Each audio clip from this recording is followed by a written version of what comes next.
want to welcome our new player, John. Thanks for joining us. We're happy to have you. I wonder. Thank you. I think Pink Eye's here, and I think Quaddle's here, and we've got the whole gang. We got Jumbo. Noah's playing Jumbo here. Thank you, Omega. Tell us what's your latest Jumbo dump. You got anything for us today?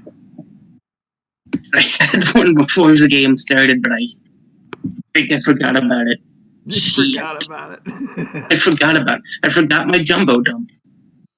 It's, it happens to the best of us. Well, maybe you can just share with us what you remember from our last episode. Let's go with that. I remember spacewalking. It was that was an epic spacewalk. Spacewalk. And then I found out, in hindsight, I had to throw away free items, so goodbye to my news viewer and 2 smoke grenades. That's going to bite me in the ass, I'm sure. Well, you had to adjust course somehow, No, yeah. Newton's laws. I mean, it makes sense. I was also able to save Pink Eye, so yeah, I mean, that was good. Somebody might have just said, "Hey, just throw Pink Eye," but it's all good. Yeah. I don't know. I'm hoping since he's well connected, he could give me free upgrade. I just want to get chromed out, which I think I might do in this episode if I can. Oh wow! You know what? There might be an opportunity for that. Nice. So, guys, but I do have an idea for when he gets chromed out for a Jumbo dump. That's going to be batshit insane, and I need a reason for him to go batshit insane. Not fully cyber psycho, but But just a little cyber psycho? Just a little bit. If anything, like Jack said last episode, it's going to make him a bit more, probably make him saner, if that's even possible. Make him more sane. Oh, dear. Make him more sane. Well, how about that, eh? It'd be interesting, wouldn't it? Well, would.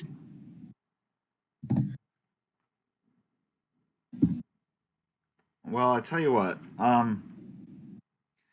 What sort of cybernetics were you looking at getting while you were on your way to Paradise Station? Because you're not going to be able to go back down onto the Taurus at Crystal Palace because we've been kicked out. You've been excommunicated from Crystal Palace, basically. This is basically Paradise Lost, the more that I think about it. We've been kicked out of heaven, and we're now literally on Hell Station. They call it Paradise Station, but yeah, they call it Paradise, but really it's purgatory, more or less. I think Hell, is the name that they give Paradise Station, but it's nothing compared to how it's like Hell freezes over is going to be Mars, basically. Oh, fantastic. Yeah, I was just reading up on some of the stats. On Mars, the average temperature, surface temperature is something around the neighborhood of negative 84 degrees Fahrenheit. It's pretty chilly. It's a bit chilly, yeah. That's That's glove weather. Yeah. Glove weather, yes. That's definitely. Just put on a sweater. It'll be fun. Put on a sweater, yes. Well, while we're actually talking about that, what is the habitation on Mars actually like? Is everybody just living and working inside some kind of indoor substation, or is there actual out excursion outdoors?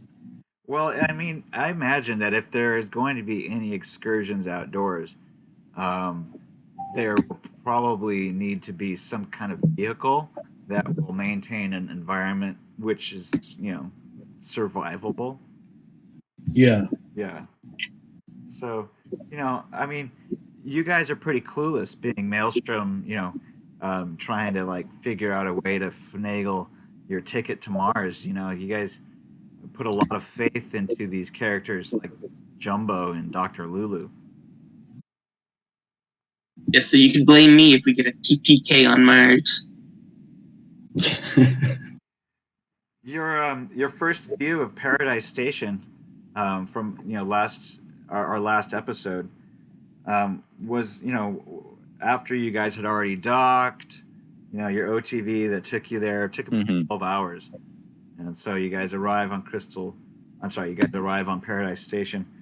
Without being able to really see what it looks like, because the OTV didn't really have any windows to speak of.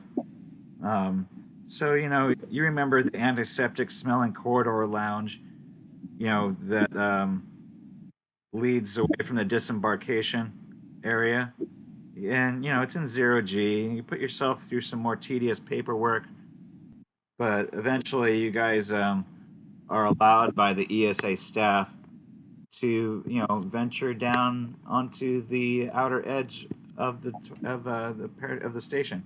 So it's like just a giant cylinder. This one's a little bit different. Doesn't have toruses like Crystal Palace did. This one instead just has really long panels. I think there's 3 of them that kind of go around in a circle. So one of them.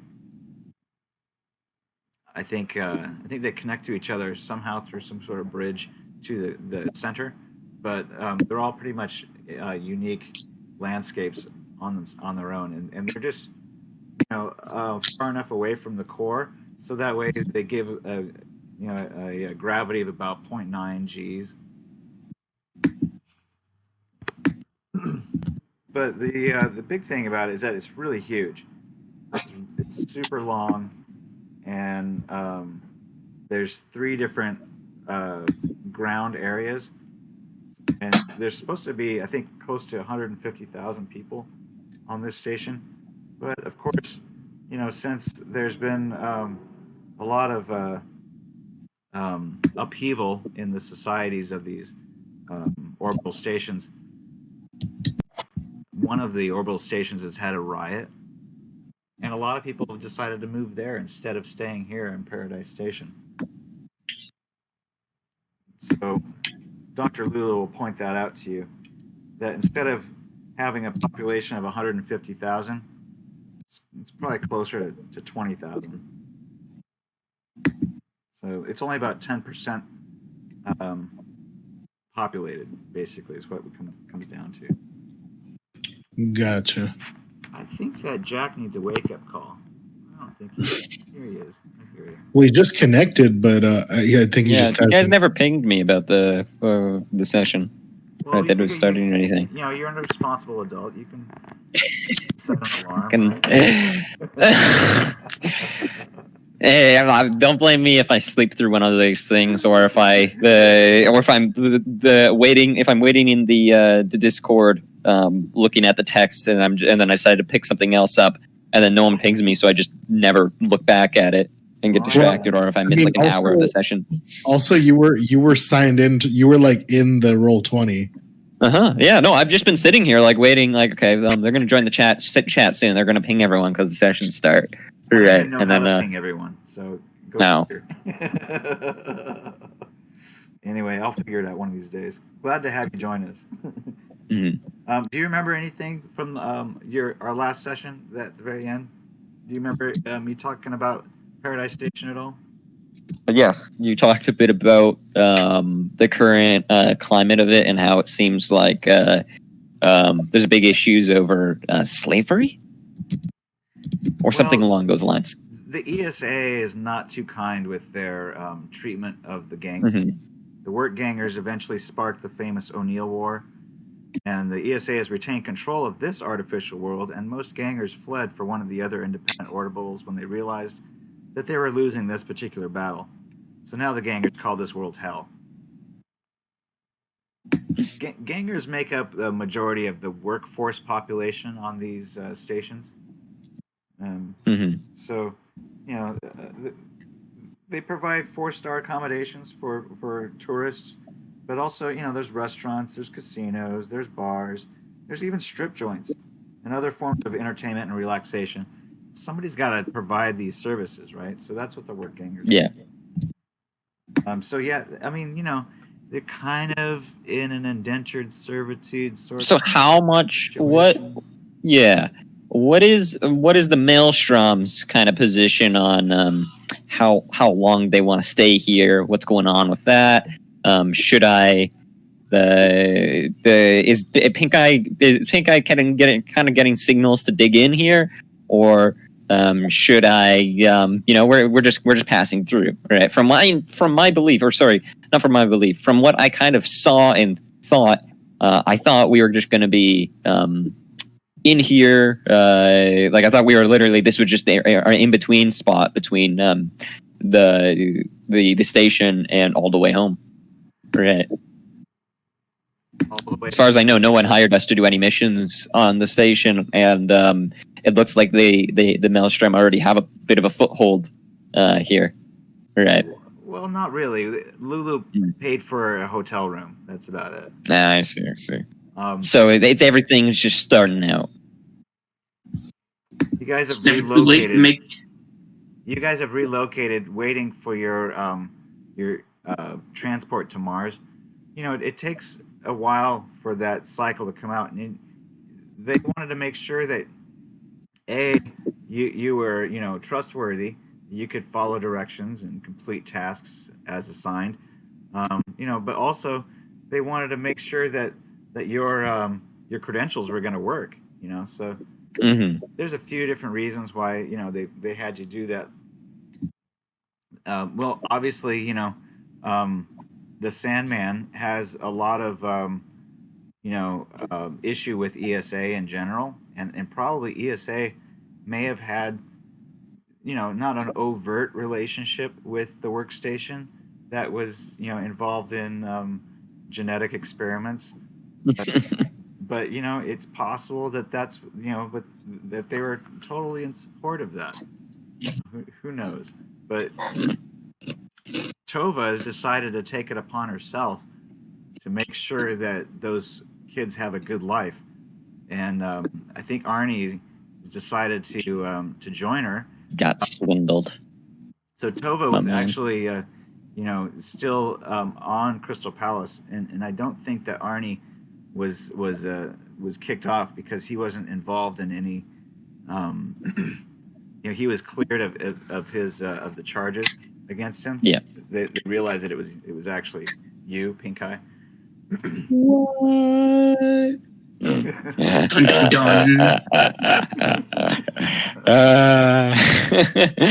damn it. Of course. Hey, I don't mind because Arnie's my fucking second PC anyways. One of these days I'll convince him to fucking... Well, actually, he's a net runner. He can kind of do most of the hacking from space. It'll just be a little more difficult because he'll have to fucking go through he'll have to set up a data fortress or something of his own, or go through someone else's data fortress too. He's also dumber now. He's also dumber now, yeah. And like 1 or 2 points. It's not only just dumber, but he's also had a little bit of his personality exchanged. But that's what liches do. They try to rewrite your personality code. They made him more. They turned him into a simp. No wonder he's going with Tova. Oh man, see if you had I feel like if you had known that before, you would have taken advantage of it to do some Pink Eye shit. That's why I didn't tell him that, because I figured it was already showing up. No, because Pink Eye's not. It's not that Pink Eye's smart enough to take. Pink Eye will take advantage of Arnie, but I think despite Arnie being slightly more subservient, I like the idea of the Arnie despising my. Honestly, I don't like it when my two PCs, when I'm playing multiple PCs, if they like each other. I like it when they hate each other.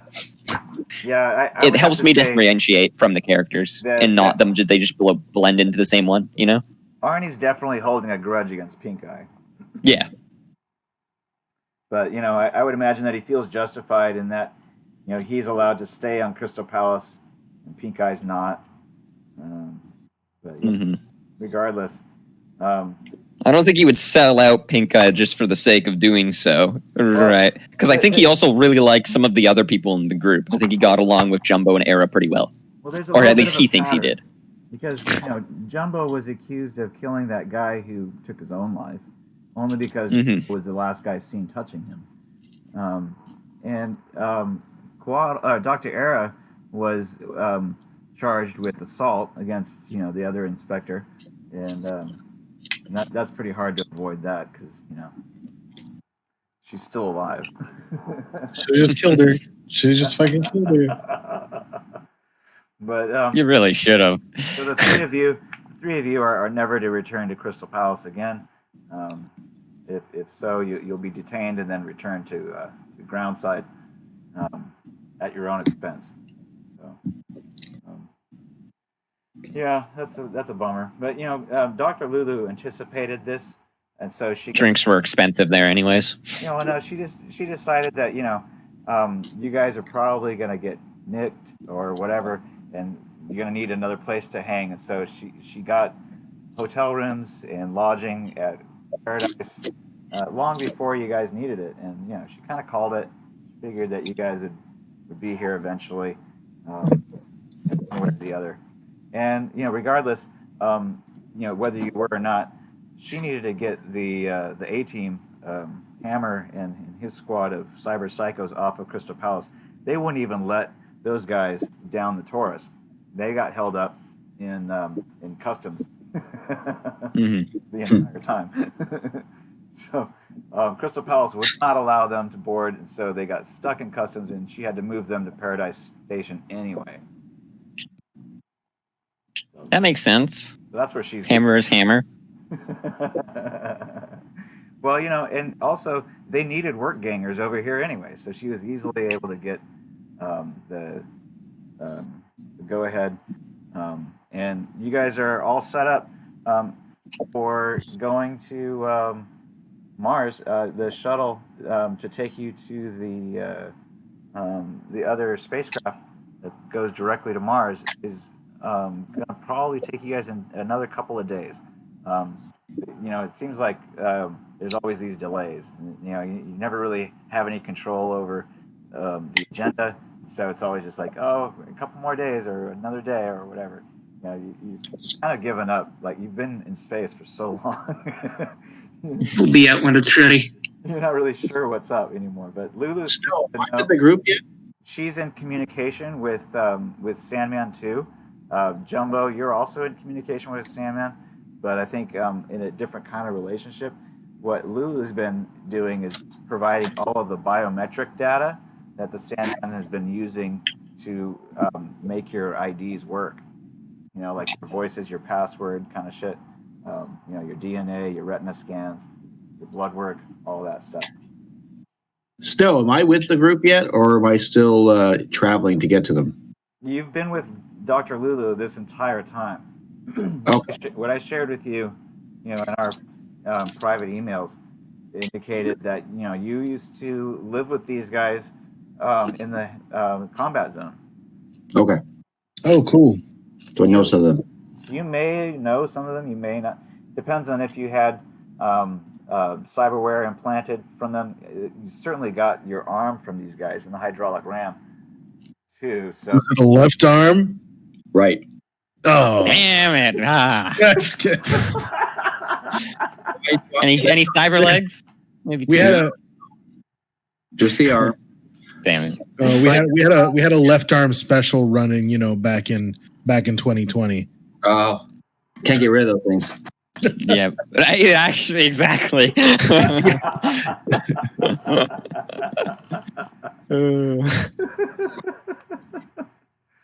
Well, I'm about as fibered up as I could afford to get.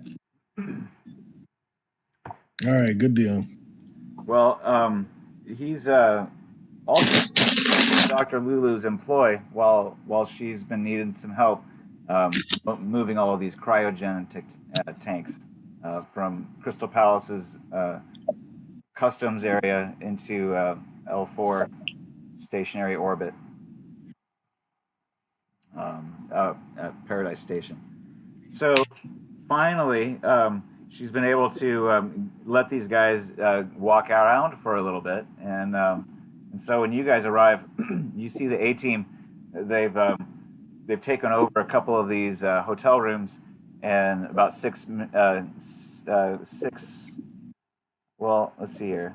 No, 3 to a room, and I think I've got 12 of them. So they've taken over pretty much a whole hallway, and instead of using the beds, they're sleeping in their cryogen tanks. So they got the cryogen tanks are just taking up all the floor space, basically.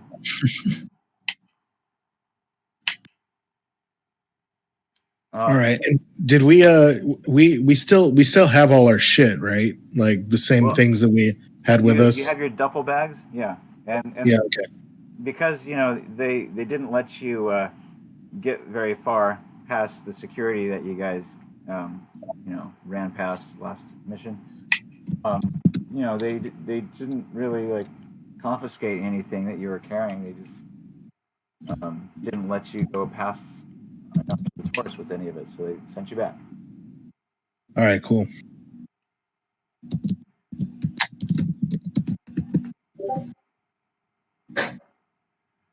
All right. Well, so you have 2 days to recuperate from that. Also your jet lag and your mission.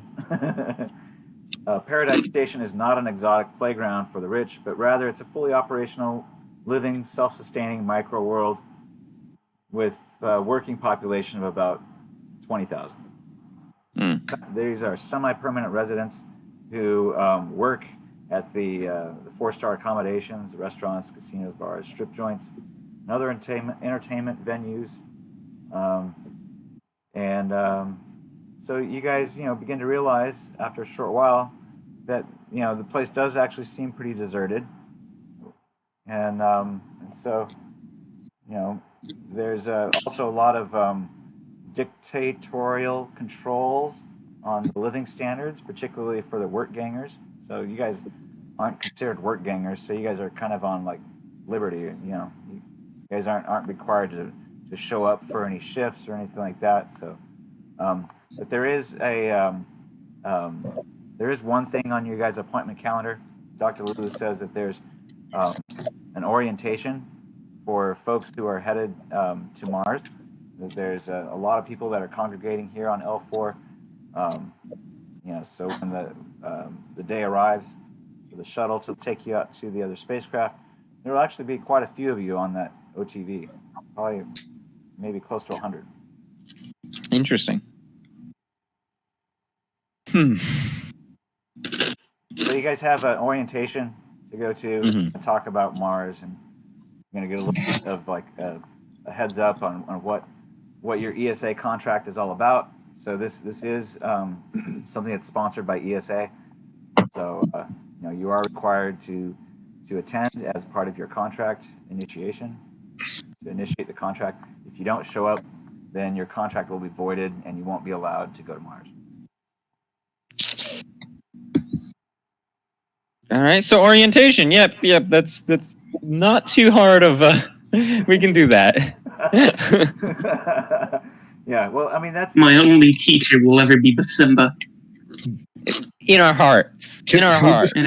But in reality, we'll have many teachers. Can we just montage this shit? Dun, dun, dun, dun, dun, dun, dun. You need a montage. Let's montage this shit to Blinded by the Lights weekend. Let's do that. Do it.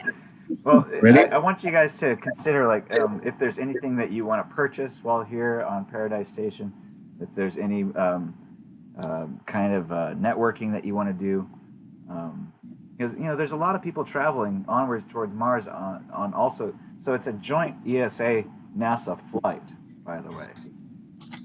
Okay, so there's some people going to the Mars NASA station, and there's some people going to the Mars ESA station. Wait, this is like a training class. Oh, okay, wait. No, are they trying to rope us into some work? Yeah, maybe I'm just slow. Maybe I haven't realized that yet. Well, I mean that. Why the hoot and heck? Are we? Do we have to take a training course? I think you guys it finally dawned on you that you guys are basically being enlisted into some kind of work gang force going to Mars. All right. But I mean, here's the thing. Get anything for free in the dark future. There's a flip side to this, because this is an oppressive society. there's going to be people who, are going to be desperate for some reprieve, and you guys could provide that for a cost, for a fee, So that's where you guys can maybe turn a corner. So this course that we're supposed to show up in, when is it happening? Is it like a month from now, and is that keeping us on the station? Oh, no. It's tomorrow night. Also, wait. Oh my god, I almost forgot the most goddamn important thing. How long has it been? Since we came on the station? That's what I was going to ask. I was like, is Jack awake yet? It's only been 12 hours since you guys. Yeah, no, I'm not. I'm in a coma. Palace. Please. I hope Era knows. Actually, no metagaming from Jack. Just know, Pink Eye. With this money going to people, we have cash. We can afford the supreme treatment. No, Pink Eye's not going to give his opinions though on any cyberware or anything. Oh, God. Yeah, this is what's his name? Arnie. He's in a coma. This is Arnie texting back to Dr. Era. Right. No. What Arnie's doing is he's bragging about. He's like, "Hey, Era, you can install cyber arms, right? Before I head out, do you think you can install this sweet orbital crystal cyber arm?" Wow, what a dick! So they won't even let me down the Taurus, so fuck off. You were so good at that surgery earlier that honestly, I'm just inclined to I could see you doing it fast and quick. Yeah, right. By the way, Jack, thanks for showing Pink Eye what's up. I would love to incapacitate both of your players, but we're a little pressed for time, I think. All right. Not this time. Oh, shame. Well, for what it's worth, there are a number of people who are going to Mars besides you guys. But your orientation is going to be just for ESA employees, not for NASA employees. Okay. However, in your hotel room, you do see that there are not your hotel room, but in the hotel where you're staying, you do see, congratulating folks going to Mars, whether they're NASA or ESA. What is making all that noise? No, the fucking Jumbo's chips. He's called Jumbo for a reason. Come on. You can't blame the man. He's role playing. This is in character. What's all the sound? Yeah, he's playing his character. Come on.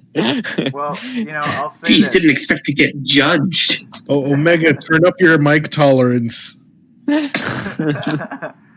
okay. Well, some people, are interested in spending the night with their family, before rendezvousing with the ship to go to Mars, and so some of them retreat to their private rooms, because this is probably the last time they'll be able to see each other before the journey. Some of the other people, including some late additions to the crew and technical staff for the colony, are taking this opportunity for a final fling. So some people are going out to enjoy, the entertainment, the bars, the strip clubs that Paradise Station has to offer. The bars and casinos at Paradise gear up specifically for this brief burst of activity brought on by each new Mars flight. It seems like this is kind of like their opportunity to make some revenue.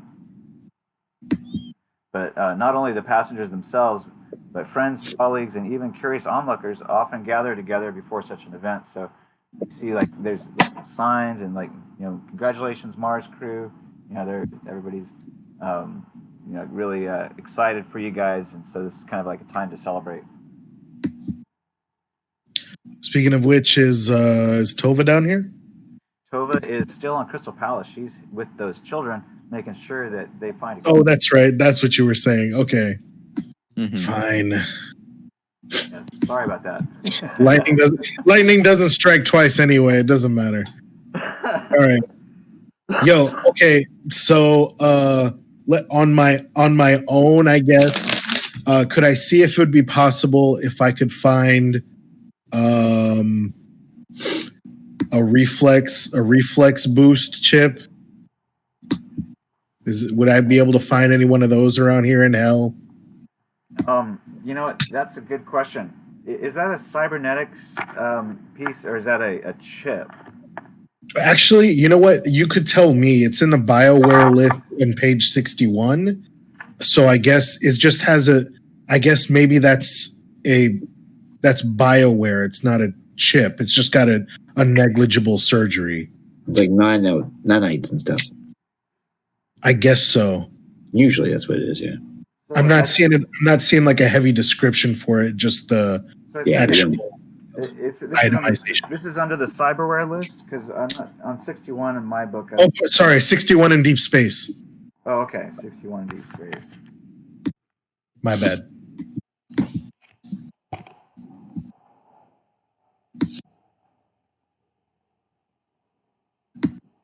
I'm in a coma. I still don't see it. What are we talking about here? The thermal weave? BioWare in deep space. Yeah, it's a reflex boost right under Radweave. Oh, I see it there. Okay. So that is a negligible surgery cost. It's 3,500.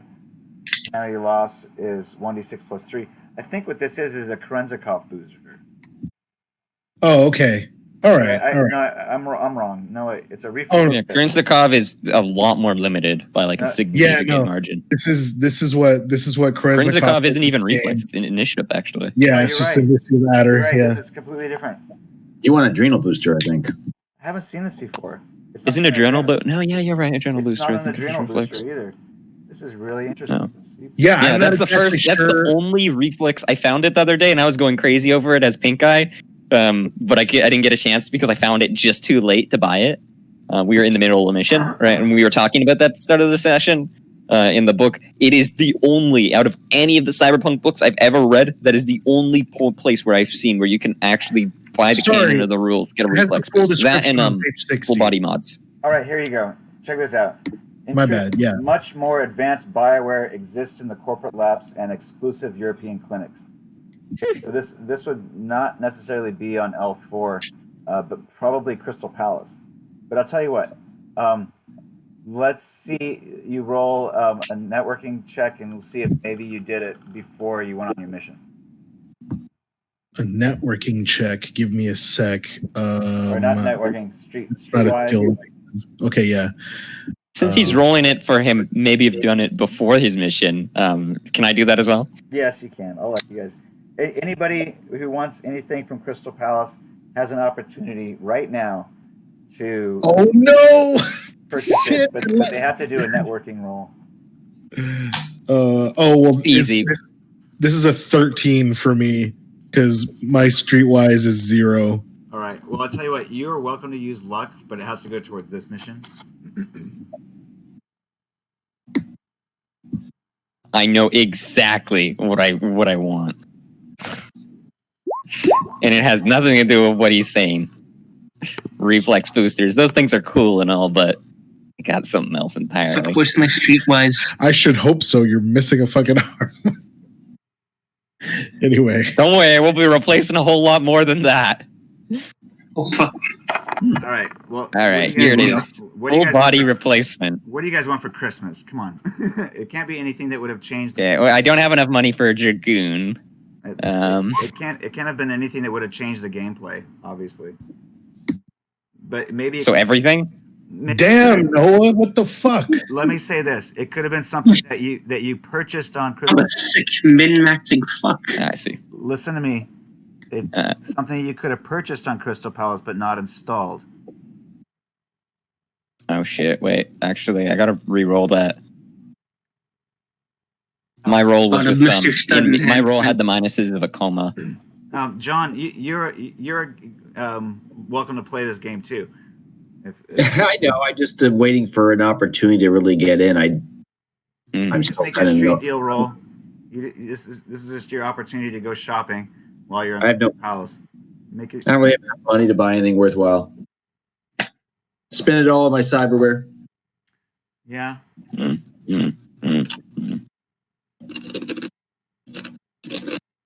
That's valid. All right. So, Quaddle, do you want to spend any luck? So when you said Oh, you meant it has to come out of this session. Yeah. The luck. Oh, okay.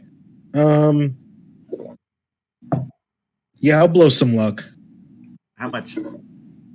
Um, Because you get What do different I- outcomes if you break 15 or versus if you break 20. oh, I'm not gonna throw that much luck in there. Yeah, no. I mean, I was just gonna throw 2 points of luck in there. Okay. How does luck work in the game? Well, basically, it works how I say it works.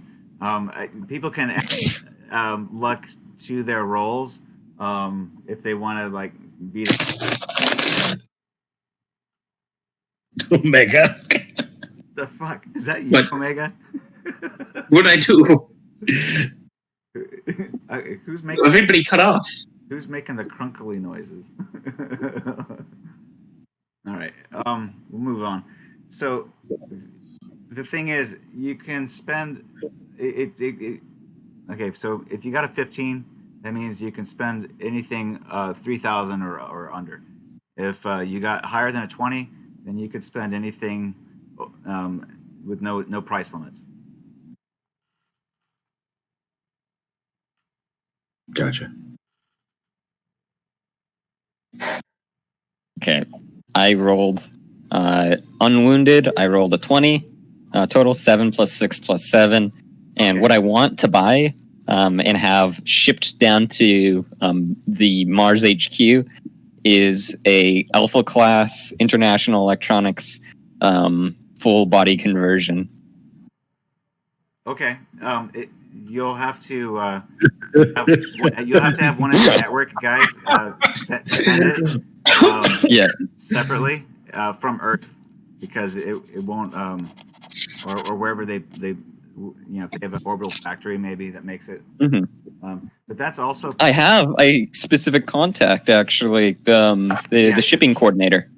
okay because you'll have to roll on his availability and then we'll have to All right. him. I'm in a coma right now, and we're not on Earth anyway. So, do you want to do that when we get back? Yeah, we'll do that later. When you're not. It's also a lot of money, and I don't know if I would have been able to pay the station all in one go. Right. I would have needed to get my money from Earth as well. So I would have had to contact other people to like transfer it up to the station. So it would have been a very involved purchasing process. True that. Right. So we can. So we'll say that you initiated that while you were on Crystal Palace, but you didn't finish it or complete it yet. All right. I don't even care that I'm fucking. That's all my earnings. I don't even care. That's 40K. I don't even care. I'm happy. That's like a fun. I might not even be able to use it. It has 16d6 humanity cost. The full conversion. I might not even be able to use it. I have it though, so that's all that matters. Well, maybe you can sell it to somebody else. I could not do anything else for this session, and I'd be satisfied. Oh my god, you're such a dork. I've never managed to full convert a character. This is the closest I've ever gotten to that. If you sell it to somebody else who's Maelstrom on Mars, I'll let you maybe use that one as a character of yours as well. Fuck, no, I don't want to put it on anyone but Pink Eye. That's hilarious. All right, moving on. All right, so were you saying for a 15 roll, what was the cap? 3,000. 3,000? 3,000. Okay, so I wouldn't be able to get that reflex boost for 3,500. Right. Shit. All right, I'm not worrying about that. All right.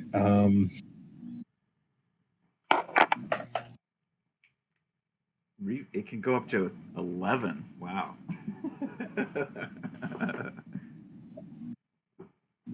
Something cool.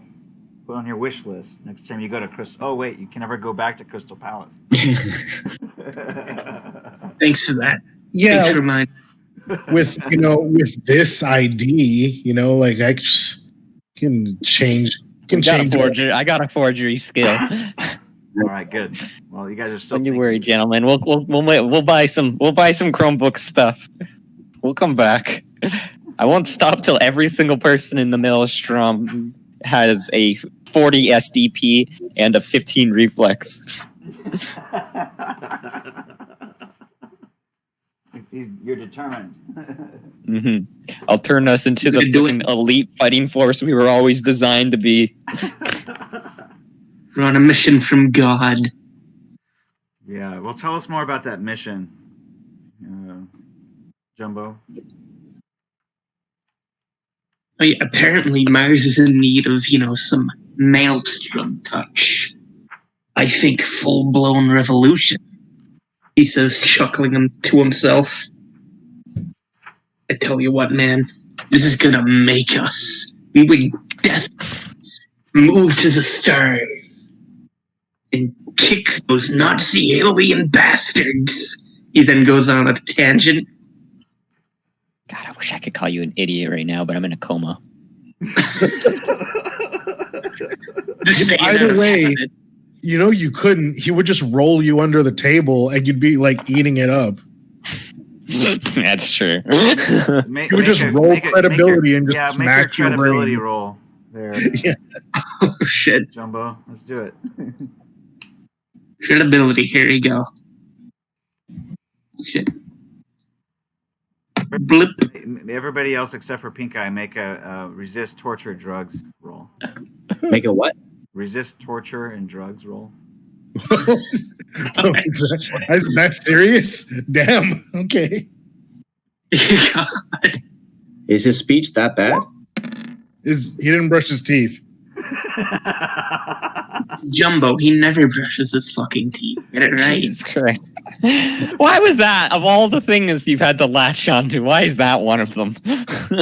I don't like that picture. Oh man, he rolled a 9. That's awesome. Well, look at that. Resist. You're rolling against your cool, right? Cool plus 6. Okay, cool. That's what I was looking for. Yeah, right. You're using your cool to do your credibility. Ooh, should I use combat sense? What the fuck? Well, 14. it's okay. Yeah, I mean, you rolled a 9. Yeah, your hard roll was a 9. I got a 22. Oh wow. Yeah, I've got a cool of 10. Okay, so he got a 19 plus your 6. He got a 25. Oh. That means you succumb to the Even John succumbed to his bullshit. Is that what you're saying? Yep. No.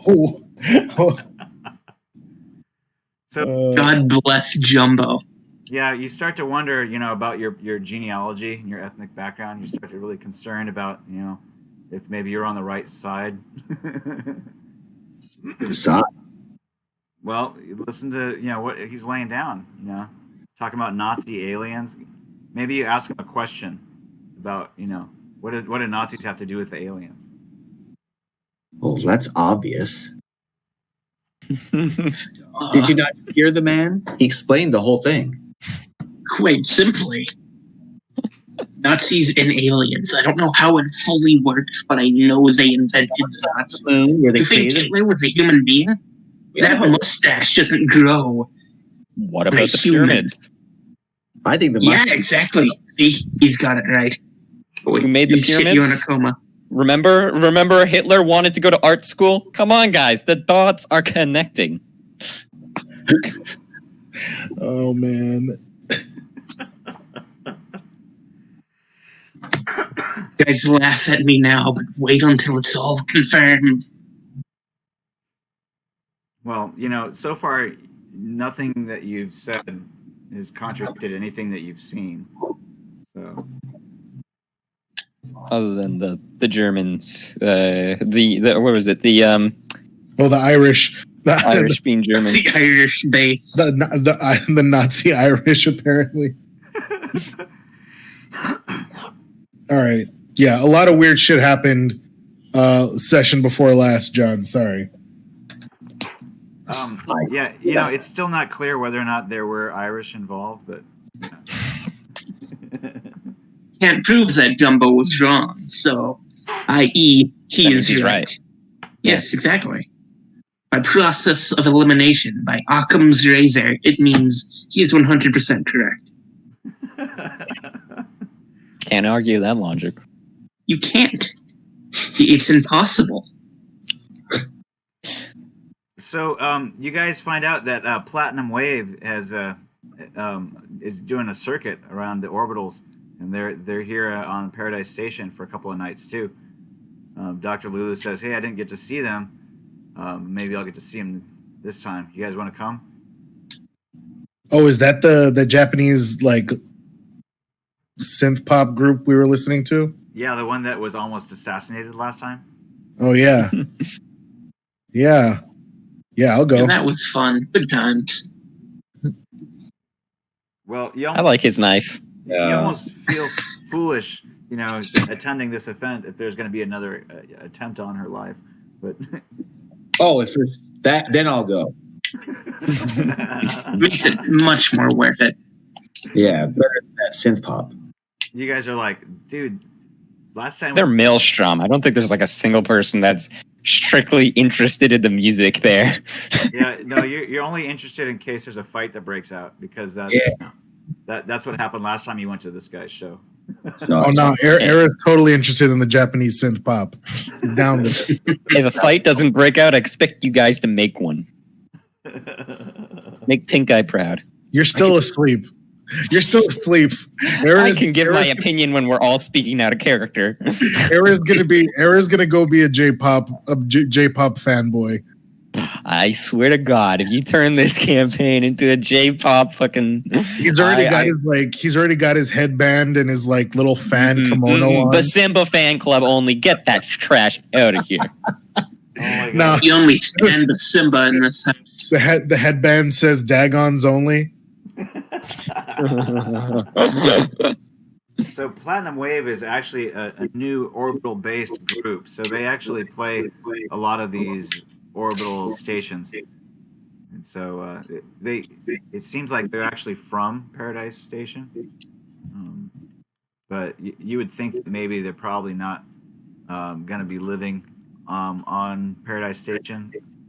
In fact, they used to live on Paradise Station. Now they just come back here to play the circuit that they're familiar with, and they've got some of their homegrown fans still live here and work here. So they got their hardcore fans that they're kind of providing a ministry to. So the venue is a lot smaller than the venue on Crystal Palace. It's like kind of a small club, indoor venue. It's actually nicer that it's a little bit more of a smaller venue because not as likely to probably attract so much attention. It's probably not going to be an attack on her life in a small venue. Anyway, so you guys are enjoying the music, and there's not really much of a violent mob inside the venue, but you guys are welcome to mingle around and talk to people, or get something from the bar, or just to enjoy your evening. I stay close to the dock. All right. Well, the dock is really pretty much like in her phone, communicating with the Maelstrom A team, who have a bunch of questions for her. So she's constantly fielding questions for them, and they're trying to get some of their last minute situations ready for. They're going to go back into cryo tank for the trip to Mars. I think it's going to be about a month, where you guys are going to be either in brain dance of some kind in a cryo tank similar to theirs, while you guys are in transit. So they're out stretching their legs a little bit, but you're not sure they may actually get into some trouble tonight. You're probably not sure what's up. So she's keeping a monitor on them, but not like in their face. She's from a distance. Also, while you're in town, not tonight, but while you're here on base, tomorrow she's scheduled with them to do some group therapy sessions. So if you want to join in with them with that, you'll have an opportunity to get your weekly therapy session in.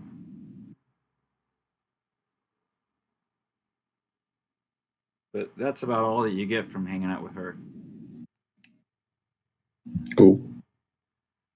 What are you up to, Jumbo? Are you at the venue, or did you stay home, or did you do something else? No, I'm at the venue. Can't say no to free music, even if I don't like it per se. Oh, it's not But I'm free. gonna go up. You had Oh, to pay, fuck. you had to pay 20 eb to get through the door. I always have to say shit. 20 eb in space? That's fucking free. 20 whole ebb? Yeah, that's. I mean, It's we a got door. like $40 Mai Tais at Yeah, the Crystal Palace, that's so like- this is You actually. don't see considered cheap.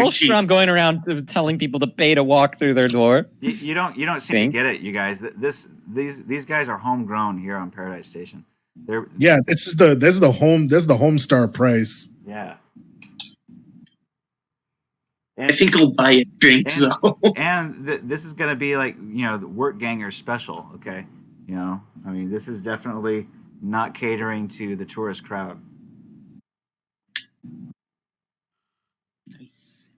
So my point is that, you guys can make some local friends here on Paradise Station at this. Start spreading some of the Maelstrom seed. Yeah. Come I'm out glad right. you worded that. God damn it. I only caught it after I said it. I don't believe that. For a guy who calls his blog posts jumbo dumps, I don't believe that for a fucking second.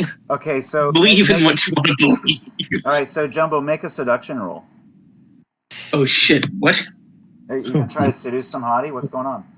What is he Oh seducing? god, no! I want to Are- know. No, I wouldn't. What do you mean? I wanted to spread- get Spread the drink. Maelstrom seed. I know, right? Oh Jesus! God, I say one thing that fucks me over. No, I just want to get some drinks. We don't need another fucking jumbo. We don't need a jumbo junior.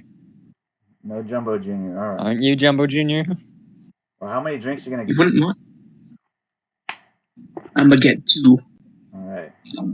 Want the strongest they've got. Okay. Well, then you need to do your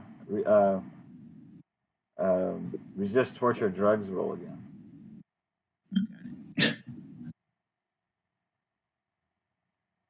And mark another There we go. another 20 eb gun for your 2 drinks.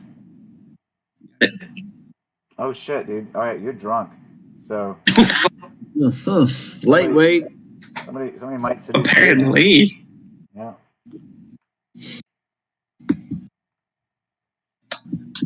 All right. Guys, So Jumbo's you wanna many hear things, more about but I would not Xenos describe him aliens? as lightweight. so I describe him as like such a heavyweight that it goes over. It's a null. It's a null number. No He integer, cycles can't back wear. down. Jumbo, are you a happy drunk? Or did you get angry drunk? Or Political. yeah. He's a political drunk, but I'd say happy-ish. Okay. Like he's not like a downer or anything. At least not trying to be. All right. Got your fucking ear off about Nazi aliens any day. So you start talking a few people's ears off about Nazi aliens, and you notice this cute work ganger girl. Seems to be interested. Just asking Oh, questions, and definitely seems to be interested in you. Turn her into another Tova. Roll a 1d10. Get another believer in the cause. Roll a 1d10 for her. This is gonna become Jonestown, just like in space. All right. So it turns out that she's not that. She's kind of homely looking. She's got an attractiveness of 4. And an attractiveness of 4 too. It's like a match made in heaven. Yeah, you two are kind of made for each other, sort of. Together, you're an 8. Exactly, that's what we think. That's funny. All right, you guys, that's your thing. Together we're an 8. All right. Just think about how decent the baby will look, at least. All right. So He won't be a looker, but Pink Eye's not here. Dr. Era, do you what do you do? I'm just trying to take in the show. I'm keeping my eye on the group because I remember what happened last time, and I'm just kind of keeping an eye out and stuff. But other than that, I'm just there like vibing, enjoying the show, like looking around. Okay. You make an awareness notice check. That's what I like to hear.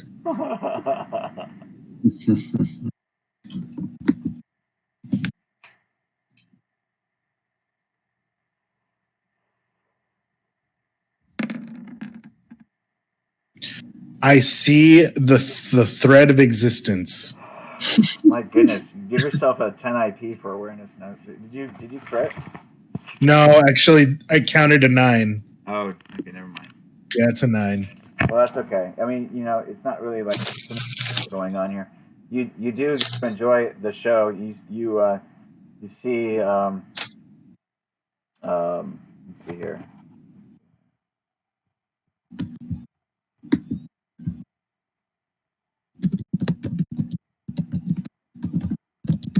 You see Janet belting out the opening lyrics of her hit song "Recycled and Raw."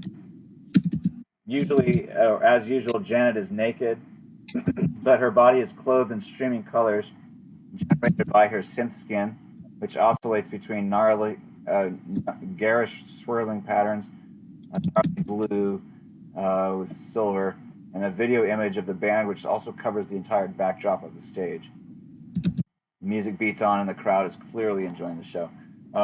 You also see there's quite a bit of young people all like crowded around in the front of the stage. I don't know. Do you feel drawn towards the front of the stage, or do you feel? Yeah, I want to get up in that. I'm trying to get up in the front. All right. Get all into it. So you get all crushed in with the other onlookers, and I guess you just make a make a rep roll, 1d10. Make a what roll? A reputation roll. Oh, okay. Because I have no rep, right? Well, just roll a 1d10. Yeah. All right. So never mind. So you don't recognize anybody in the crowd, and you feel a little bit kind of disconnected. Like people in the crowd seem to have a lot more like they know each other, So you get kind of edged out sometimes. Like people are kind of like annoyed that you're rubbing up against them and stuff. And right. You kind of feel I see how it is. You can feel that cold shoulder. Racist, all of them. It's that small town clicky vibe. Fine, I don't care. That's exactly what it is. I thought the station was abandoned. Well, I ignore that shit. And I just keep on vibing. And I let people like bump into me and like be all assholish. I just, Aaron just keeps vibing. It's fine. He doesn't care. Shit. All right. Well, the crowd is obviously enjoying the show. So, into what Janet's throwing down, then you're having a good time because you can see really up close and personal. The last show you were at was like 3,000 people. There's like maybe 100 people in this place. So it's pretty intimate.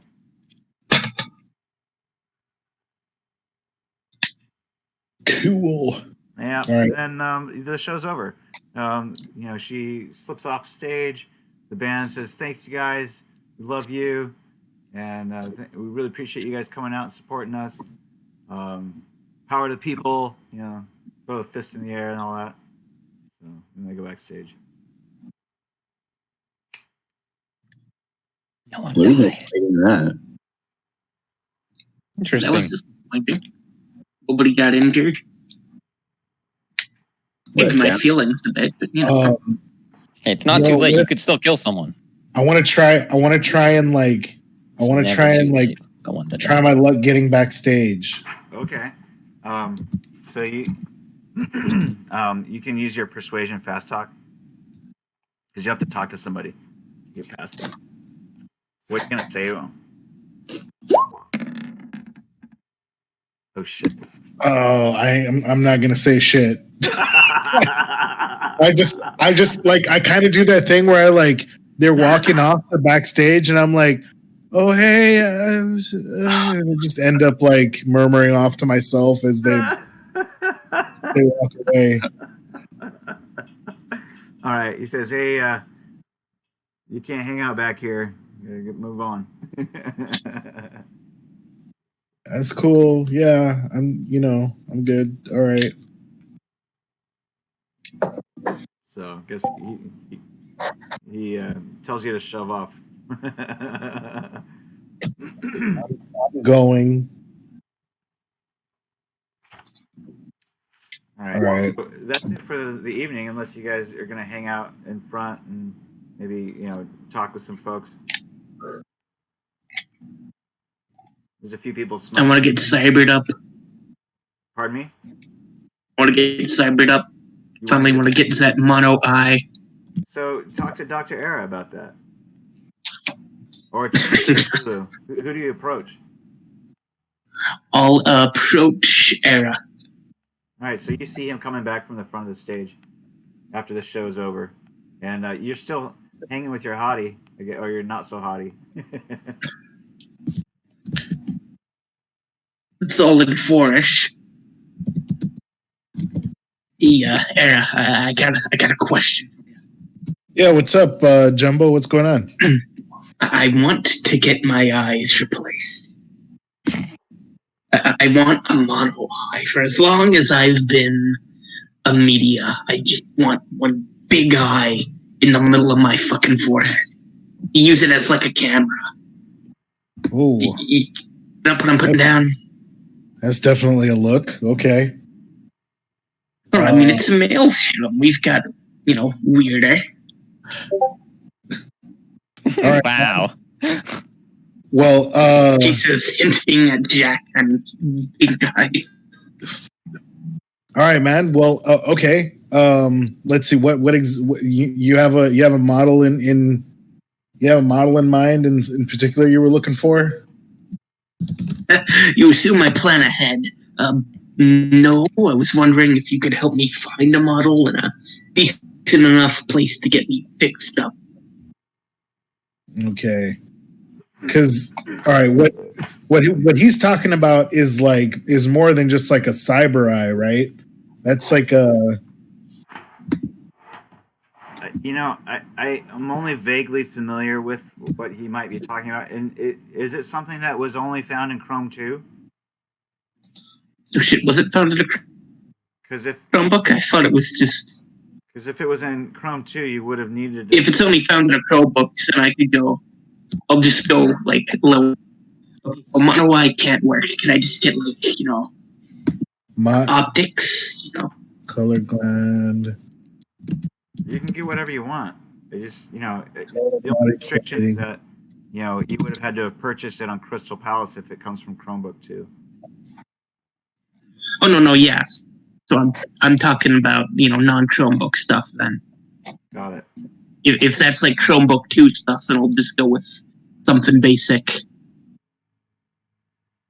Cool. I'm not sure what you're talking about, the mono eye. You just want to have like a single... He just wants a single custom Yeah, I just want a big eye. You just want just like a talking about a custom mono monocle. eye. Got it. Okay, never mind. Yeah. I'm making this way too difficult. No, it's me not being specific enough, I think. I just say mono eye and expect everybody to pick up what I'm putting down. I'm gonna tell you what I can do. I'm gonna tell you what I can do. I can take out both your eyes and then give you one cyber eye, and then I'll just put an eye patch over the other one. No, I'm just kidding. Okay, yeah. Is there that's one way to get it done. I'm trying to see if I'm looking through Chromebook 1 because I know. Why don't you just attach a third eye in between the two? Is that it? Yes. Is that a thing? Yeah. But no, I almost want to do that. You're paying for the same rig that Pink Eye has, which is I know. all What's that rig called? Because that's what I would have to do for the mono optic eye. mount. It's called an optic mount. Yeah, but what he wants is not one singular tiny little eye. He wants a big fucking camera. He wants some fucking camera eye. Yeah. right?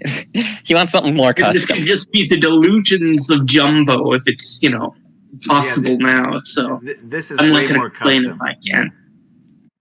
Yeah. I get it now. Well, so I guess Dr. Lulu is walking back and sees Dr. Era and Jumbo talking.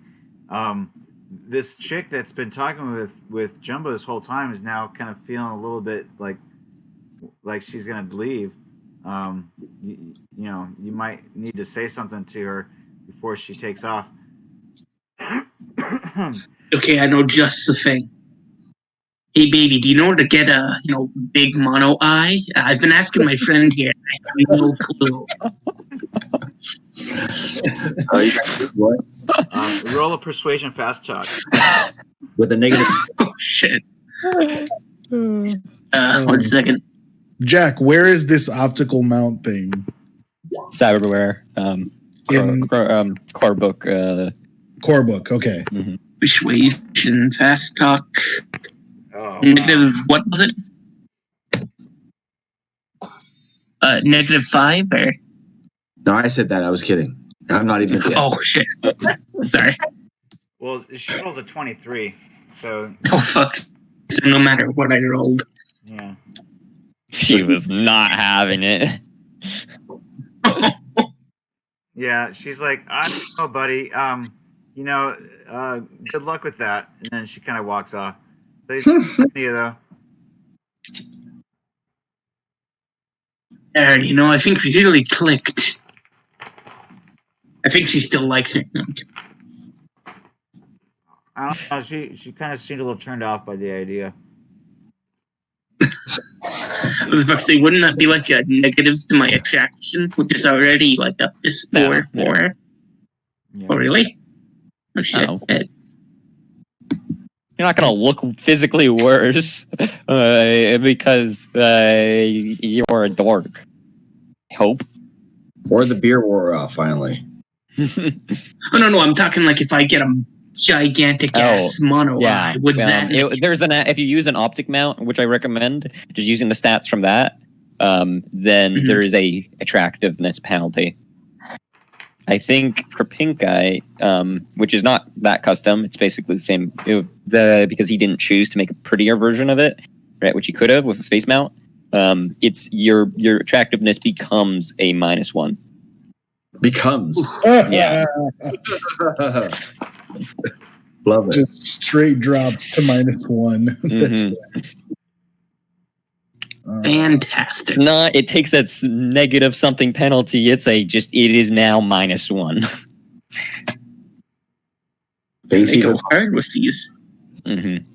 Yeah, it means you have to be really good at wardrobe and style to make a difference. I don't think I have Jack in that. or just fast talk persuasion. Or That come on, it's my birthday. Come on, ignores a gigantic, ugly camera eye, and I'm a good guy. Outside of like the alien Nazi speak and the fact that I can't take care of myself, I think we click. You want to come to my place at the desk? Fuck, what's the hotel name? Hey, do you want to come over to the Maelstrom Hotel? Don't mind the turrets. They're not loaded anyways. Don't mind the turrets. Don't worry, If you they're hear never somebody loading screaming ab- until they are. If you hear somebody screaming about orphans, it's fine. Happens every week. Oh my god. And if you hear any orphans screaming, it's their fault. They should have been faster in the first place. If they wanted to live, their parents should have wanted them. It's that simple. Slow orphans don't live long around these parts. Lulu says to you, John, that Pink Eye was waylaid by a group of orphans who he forgot to pay when they were slinging drugs. Quotes around forgot. Yeah. Don't mess with orphans. So they got their revenge on him and stole his Stinger missile Ooh. after beating him up with sticks. As an orphan, I kind of like that. Yeah, she thought you'd get a kick out of that. Bastards, all of them. They're all against me. He's traumatized. You can tell. I think they blew up a fucking bucket slice with that shit. That wasn't One of these days. out of the combat zone, though. By the way, the orphans used it for good. They blew a hole in the basement wall, which you guys were used to make your escape from the combat zone. Oh yeah, shit. Before this, max tac, or before bounty hunters came in there and took everybody out. Right. We don't have the hotel anymore, do we? Nope. Or if you do, you're not affiliated with its leadership. There's been a lot of changes since you guys left the combat zone. You guys were there for the walling in of the populace, but what you guys missed out on, and what, if you're paying any attention to the news, you might be hearing about, is that Carnival. they've done carnival. Yeah, Is what? carnival is going on. What's that? Lucky bastards. Jumbo, go ahead and tell him. Tell him about carnival. Try to keep Nazi aliens out of it. I know vaguely about it. Okay, so you see they were walling off the population. It's a combat zone. It's a growing cancer, you see? So they walled us all off. And they, set up a little game about it. You could go in and hunt down whoever you want inside the combat zone, and you could get money off of it. I'm remembering this. I heard it on the news streams. It was pretty fucked up. I think it's still going on, actually. So I could get paid to do what I normally do for free. Exactly. Well, I mean, I think there are a few stipulations, but I'm not sure. Well, you might actually have been on that list of the bounty being hunted. Good luck trying to get me. I think most of Sure, we're Maelstrom, all on Especially there. when you're in space. I think most of Maelstrom was on that list. Well, I think it's fair to say all of Maelstrom was on that list. Especially everyone in this room. Yes, we were top priority, probably. Yep. Yeah, in the words of Rick Sanchez, fuck purge planets.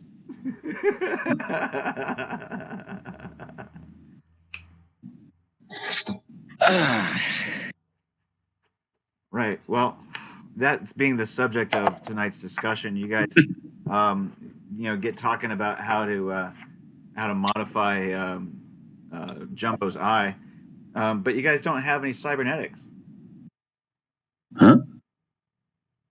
Yeah, we don't got I any, thought it was- we don't got any gear.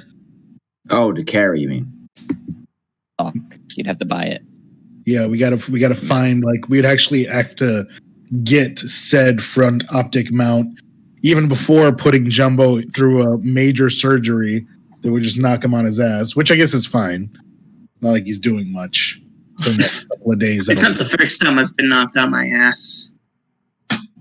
And then I guess it would be, so I think what you want is a front optic mount with a digital camera. Yeah, front optic mount, digital Front- camera. If that can work. If it's too, home brewies, and we can just, I don't want to cause any problem. This is baked in. This is baked in. You get a front optic mount, and a front optic mount has up to 5. You can choose allows up to 5 optics, and then so You can have a camera as big as you want. Dr. Lulu tells you. You can have all of the recording data be stored up there. You can have EMP shielding. You can even put a projectile weapon up there if you want. Jesus. yeah, there's cyber optic hidden weapons in One Chrome. of these days, I'm gonna get 6 projectiles. Just fucking be able to shoot But you people could- with all 6 eyes. At least one of them is going to be Stinger, too, correct? One of them's They told me, they insulted me and called me a sentry gun, and I took it as a compliment. Fuck, I remember that.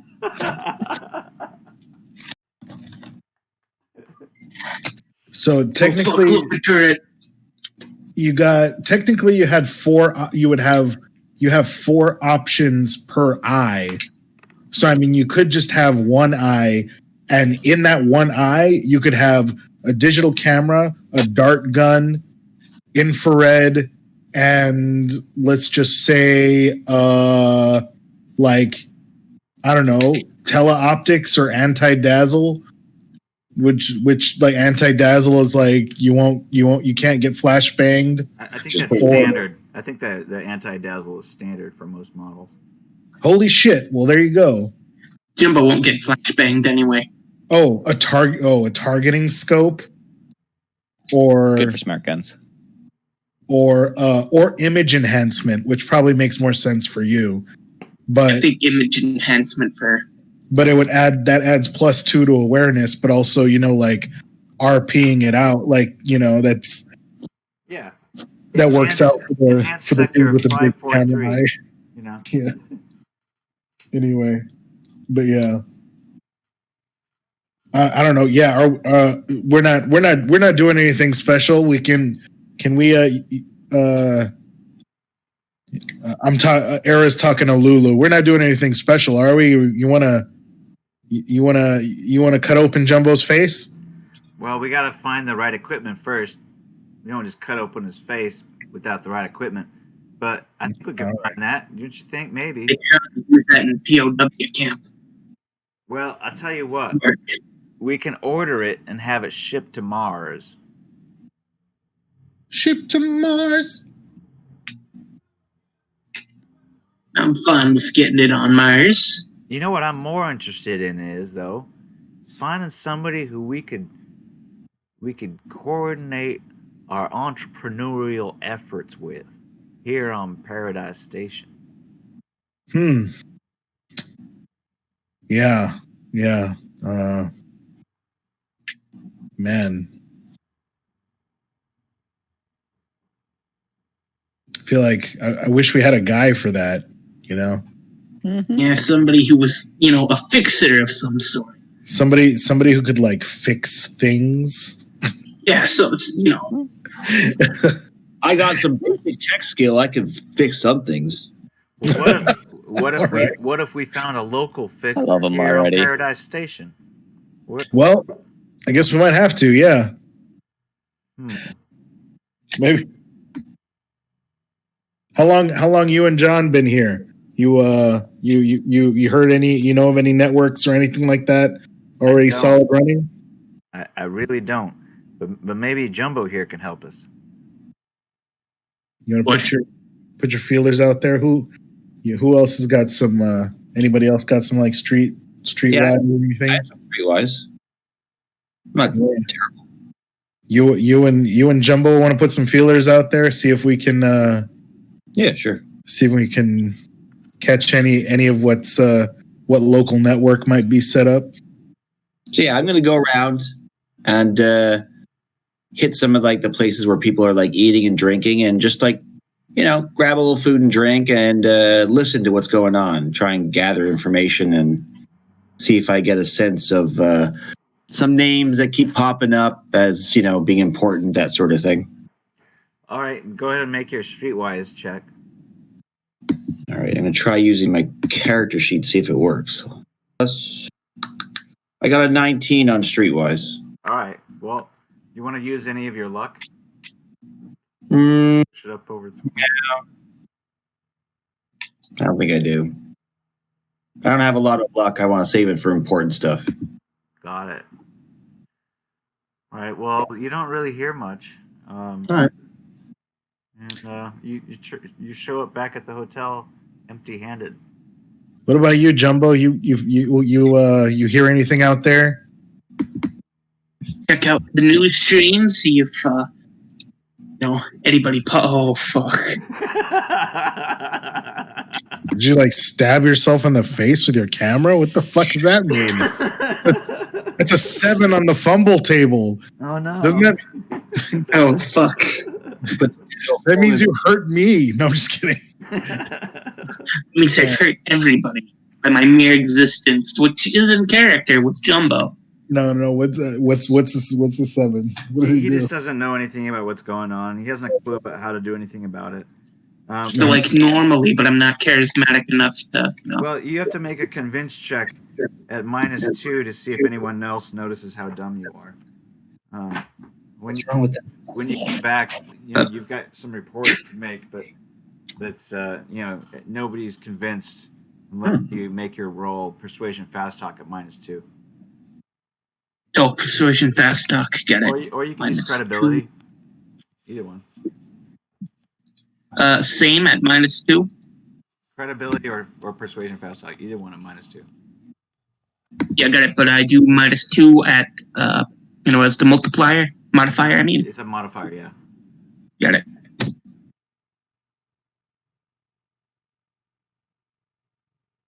Did it send? Or is my internet fucking me up? Yeah, I don't see anything happening. But you can also roll a 1 to 10. Credibility. There it goes. Yeah, that worked. Good job. So you still managed to convince some people that you looked, but I think you were just drunk. Yes, I just got lost on the station, but nobody has to know that. Nobody has to know. I tried my damnedest, but I couldn't find anybody. I was walking around, and it was, yeah. All right. Well, so there's no leads on any kind of black market on L4. The only things that you guys can really buy here is food and alcohol, and bike rentals. There's some things that you can pay for, like tours and stuff. Weapons. You can utilize certain facilities, like exercise studios and stuff like that.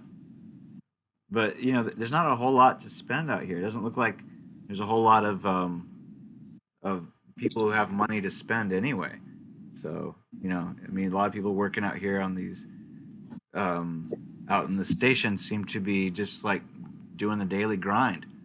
So they don't seem to have a whole lot of extra spending cash, and it doesn't seem like there's a whole lot of extra people here. So it seems like some of the more extravagant services are underutilized.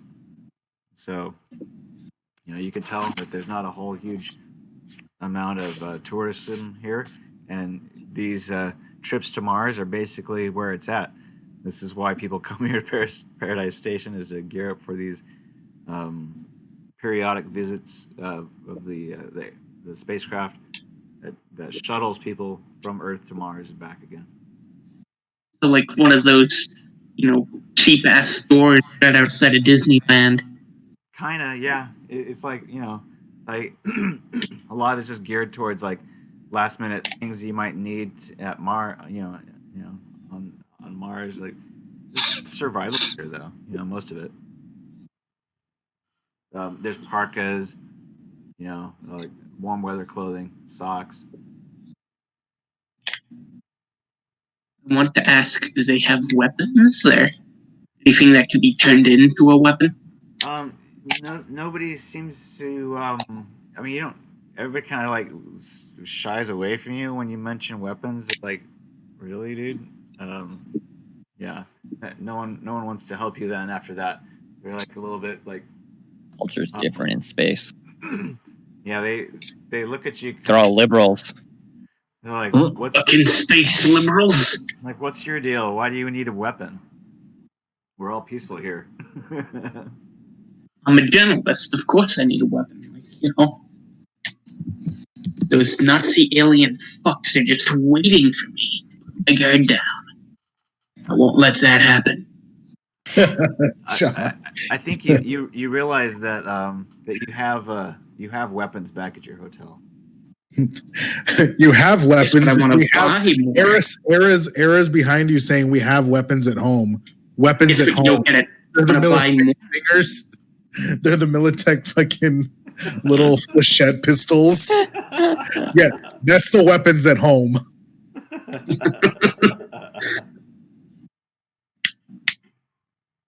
All right. So I've once bought a Malorian arms. Instead they sent me instead of sending the gun, they sent this cool little 3D model. It was cool. I never got the gun though.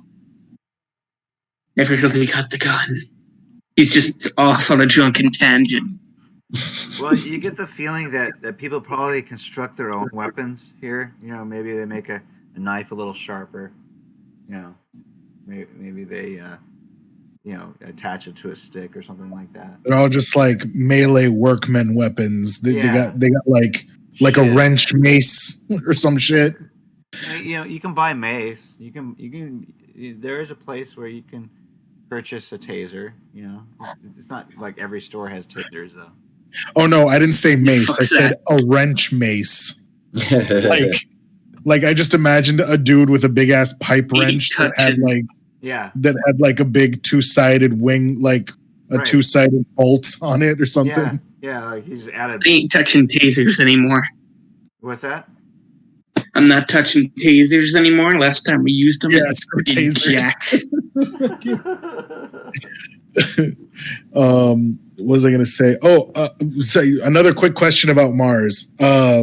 Is it still like in the outdoors? Is it still straight up a like CO2 atmosphere? It's very thin atmosphere.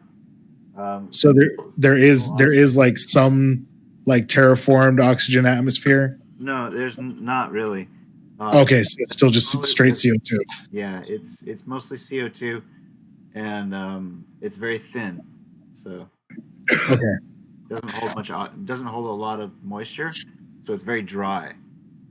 No, yeah, I just want to basically answer the question about like full on guns. That was the thing. That was why. Right. Yes. Okay. Gym, since it's probably the last. I need to get a good workout before we're going to be like frozen in one position for a month. Okay. So you head to the gym.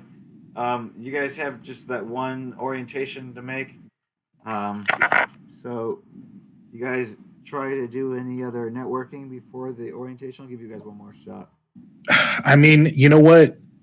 Era's going to try because he wants to see if he can at least find some pharmaceutical components maybe. So there's a drugstore that sells, over-the-counter stuff. Okay, so you might have to special order what you need. Earthside. Well, Era just wants to. I just want to get a couple of things that I can reduce down to components to make some more 3-level speed heal if I can swing it. All right. Well, you have to make a 20 streetwise to get the components for that. Make a what now? 20 difficulty streetwise. It's a difficult streetwise check. Streetwise of 20. Mm-hmm. Oh, that's not going to happen. Do you want me to try my best to see if I can find it for you? Yeah. It's difficult to not. How do you convince this man that you've known shortly to help you out with it, though? Let's get our new player involved. You can. He works for Dr. Lulu. He's working for Lulu. I ask him if he can find me drugs. Yeah, I don't mind doing it because we're all on a team together. Yeah. I did not do it. I only got an 18. Oh, so close. All right. You could spend 2 points of luck. Also, I don't know if they did. I don't know if he did a good job of explaining luck, but it replenishes every session, not every day, right, but every session. Right. So I don't know what's going to happen when we arrive in Mars. So yeah, because I don't have a lot of luck. I didn't really put much that. Okay. All right. Sorry. I'm gonna film some B-roll while we're here. Cool. I'm not gonna make a big role play deal out of it. I'm gonna make that roll if that's okay. You're gonna make a roll on what? Film and photography. I think you're gonna make some B-roll footage. I get it. Yeah. B-roll footage. Sorry. You doing a film and composition roll or something? I'm doing a documentary on bees about Maelstrom. and how it's a holy organization. 16, oh shit. All right. Yeah, I don't think I'm gonna be able to do anything except for just tend to pink eye daily. Well, that's all right. And you guys didn't manage to find any kind of supplier. There, you know what? You do find some basic first aid equipment. So if you want to replenish your stores of that. I don't think I've used any first aid equipment for anything. Didn't you use them on pink eye to stabilize and stuff? Oh, I guess I must have. Yeah, you know what? Yeah, let me. I just didn't. I guess I just didn't like take stock of that and make a. Yeah. All right. So Depends on the DM. There's nothing. It's just literally called a first aid kit. This is one of those things where it's left blank up for the DM and personal interpretation. I mean, you could. The simple way of going about it would be to say, okay, the thing is consumed when you've healed someone. Right? They're pretty cheap. They're not that expensive. It's a completely balanced way of doing that. The way how Hugo did it was, which I'm pretty sure you don't want to do, but the way how Hugo did it is me when I was playing my med tech, I went and looked up every single through some of the expanded source books and stuff, every single possible medical instrument and tool that I use in a med kit. Right, and so for that exact situation, you were fixing the arm, you were stopping the bleeding. That you would have used however much gauze. Right, and, you took out that item. Like you itemized your med kit. Yeah. Yeah. Yeah, I'll just replenish my med kit. It's what, it's like 50 ebb? Yeah, I'll say 50 ebb. But I don't really recommend people doing that, especially if you plan on, because the DM, this is one of those things the player should remember, right? And yeah, I guarantee not a whole lot of people will remember each and every percentage amount and the milliliters of IV drip containers and saline solution and smelling salts and whatnot. Yeah, fuck all that noise. Yeah, that sounds ridiculous anyway. It was fun. I got actually some benefits out of it because we'd have someone that's unconscious. And in a normal setting, you'd be, oh, well, he's unconscious. You can't wake him up. We got to wait for him. But I had smelling salts and other such stuff, so I could have done that. Well, wait a second there, DM. Move. Actually, but I will ask a question now, just for metagamey DM purposes. If I need to stabilize more than one person and I only have one med kit, is that gonna restrict me? You probably will need more than one med kit. You're gonna need that. Then I'll just go ahead and grab two. So I'm gonna mark it as if so it's just gonna be 100 ebb. Got it. Lulu is also taking the opportunity to buy a few med kits too, so you won't be the only one. Plus, you'll have ample cryogenic containers you can use as well. So you guys can cauterize wounds without needing. There's also surgery kits if you want to do on-the-field surgery or so on.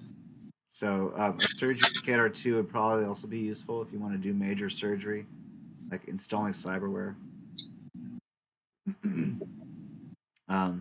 So Dr. Lulu is planning on doing some up there, so she's actually getting about 20 surgery kits, and she's gonna actually stock up and make she wants to have fully stocked clinic up there, so she's getting actually 20 first aid kits too.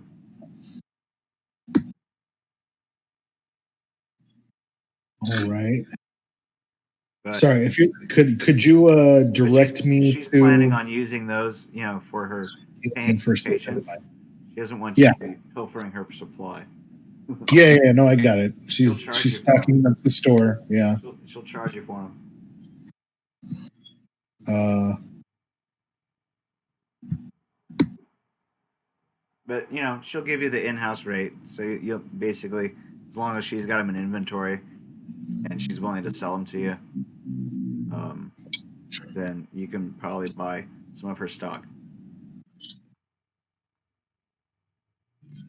And if I'm just trying to like stock up here as well, what are the prices?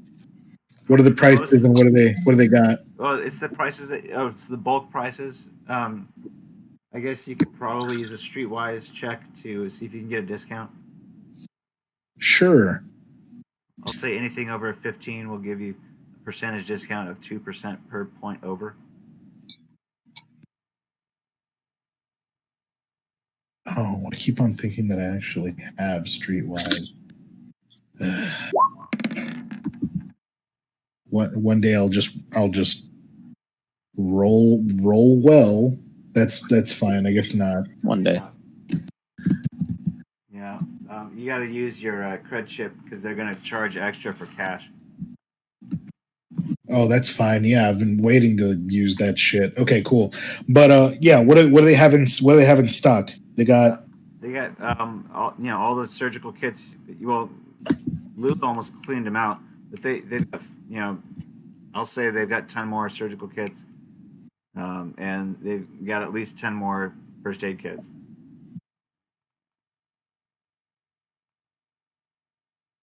All right. If you want more than 10 each of those, you have to roll a 1d10 to see what's available.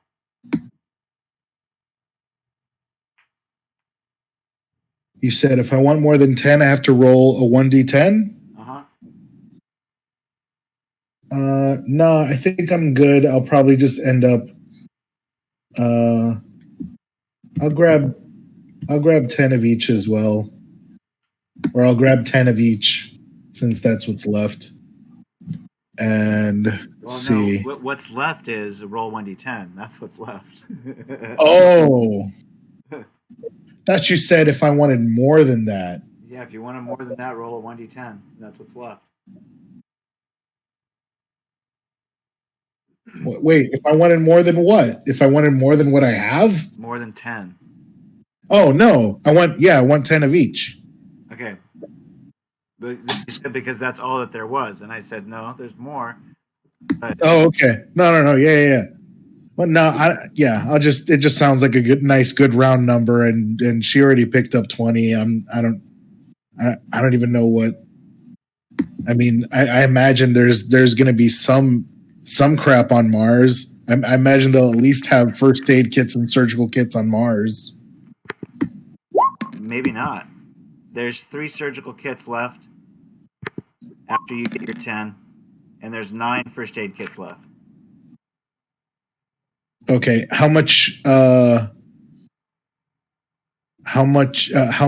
the surgical kits? I think they're 50 each, or were they 100 each?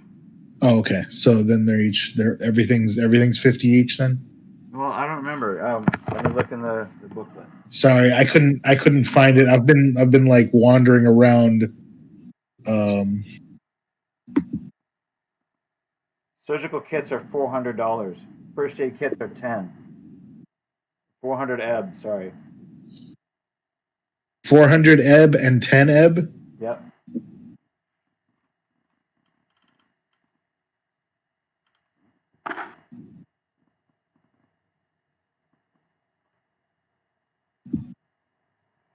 So 4,100, and I have 5,000 left on a cred chip here. And I'll go ahead and take that out of I'll take that out of this 5,000 cred chip that was left over. All right. So you can do 10 surgeries then.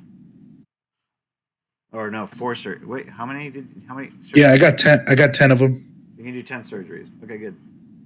Yeah. Well, you're going to have to keep track of that because while you're on Mars, if you run out of supplies, you won't be able to do any more surgeries.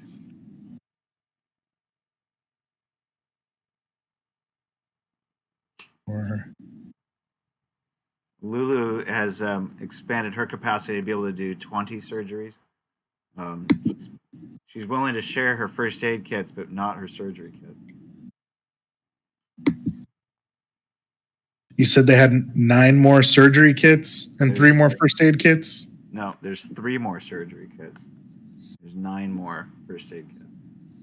No, that's all right. I think that's all I got on cred chip anyway, is like another 900. Okie doke. So extra clothes. If you guys need parkas, you can find parkas for about 40 ebb. We need parkas. They're cheap parkas for 40 ebb. You can get gear for, which includes hats and mittens and extra socks for another 40 ebb.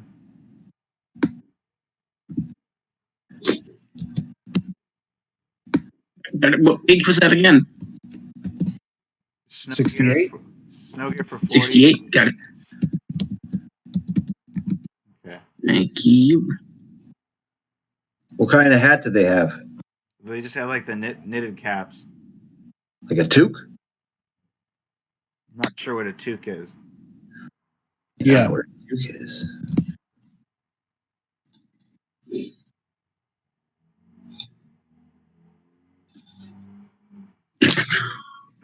So they got flash tubes, glow sticks. They got rope and breathing masks.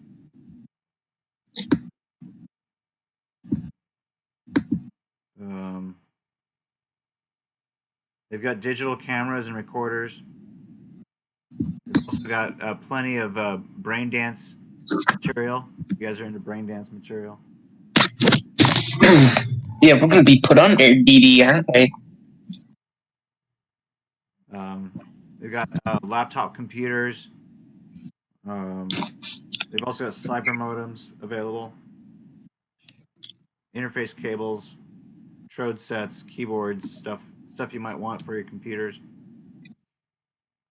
We've got different kind of communications.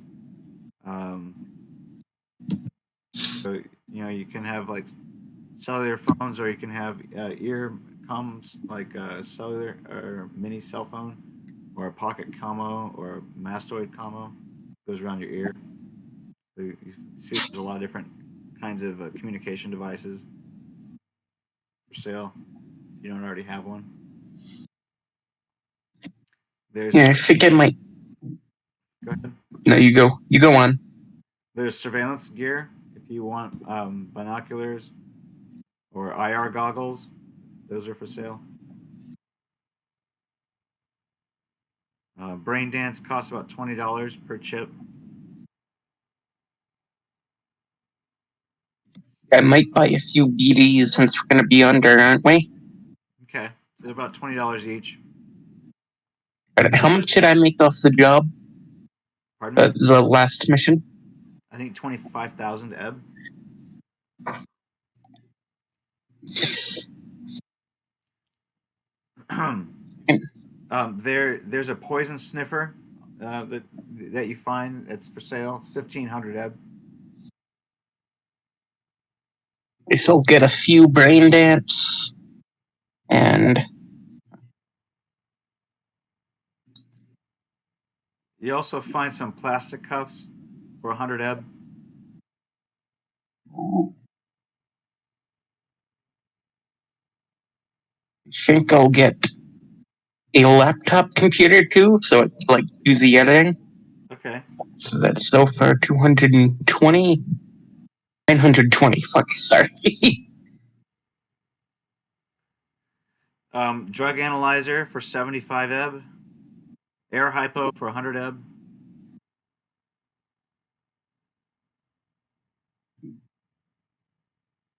You got nylon carry bags for 5 ebb.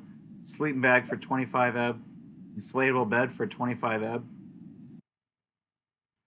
The air hypos, those are like, I mean, that's just like a regular like auto hypo, right? You have to go up to somebody and hit them with it. Yeah, you have to like press a button on it to make it work, but you have to inject it first. Yeah.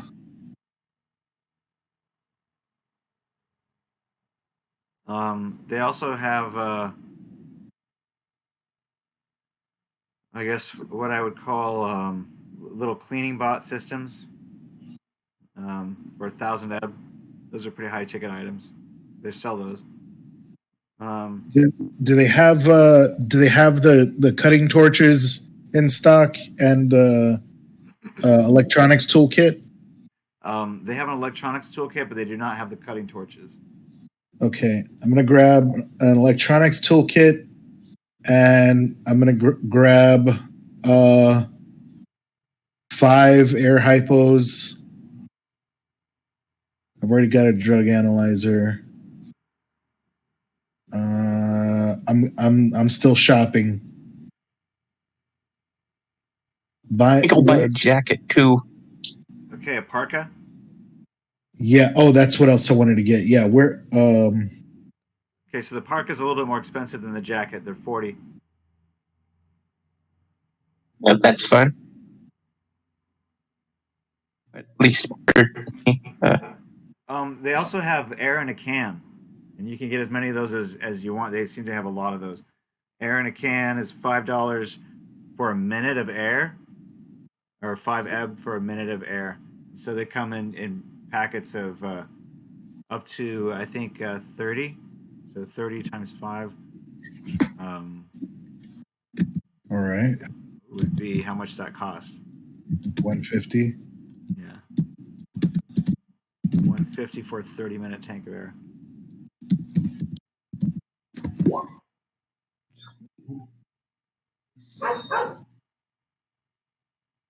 it's for a minute per can at 5 ebb.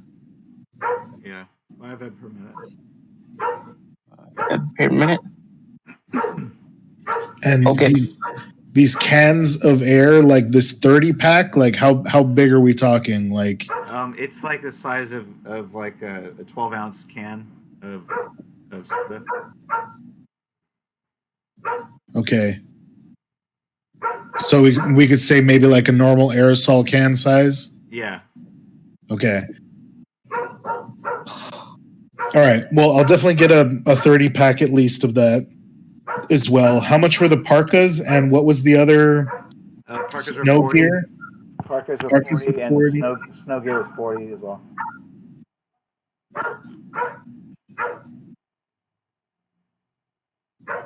And is snow gear?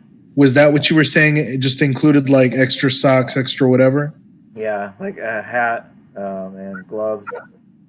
Okay, so parka and snow gear. Yeah.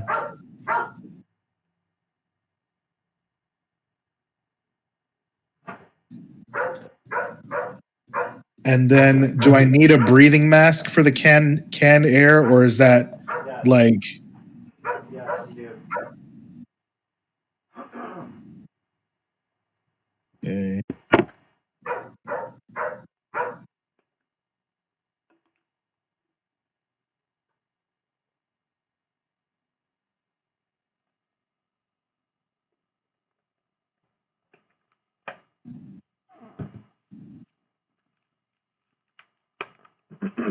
Dr. Lulu grabs one of those can air things too. She says, "This is a good idea."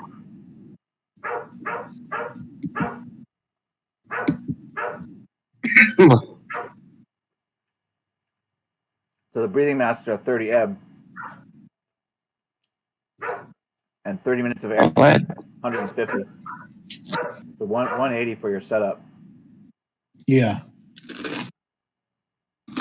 Yeah, I'm getting that. So I'm getting 30 minutes of air, breathing mask, 5 air hypos. I'm getting a parka, snow gear, and there was one other thing. Oh, the electronics toolkit. Okay. All right. We'll dock that off of your 25,000.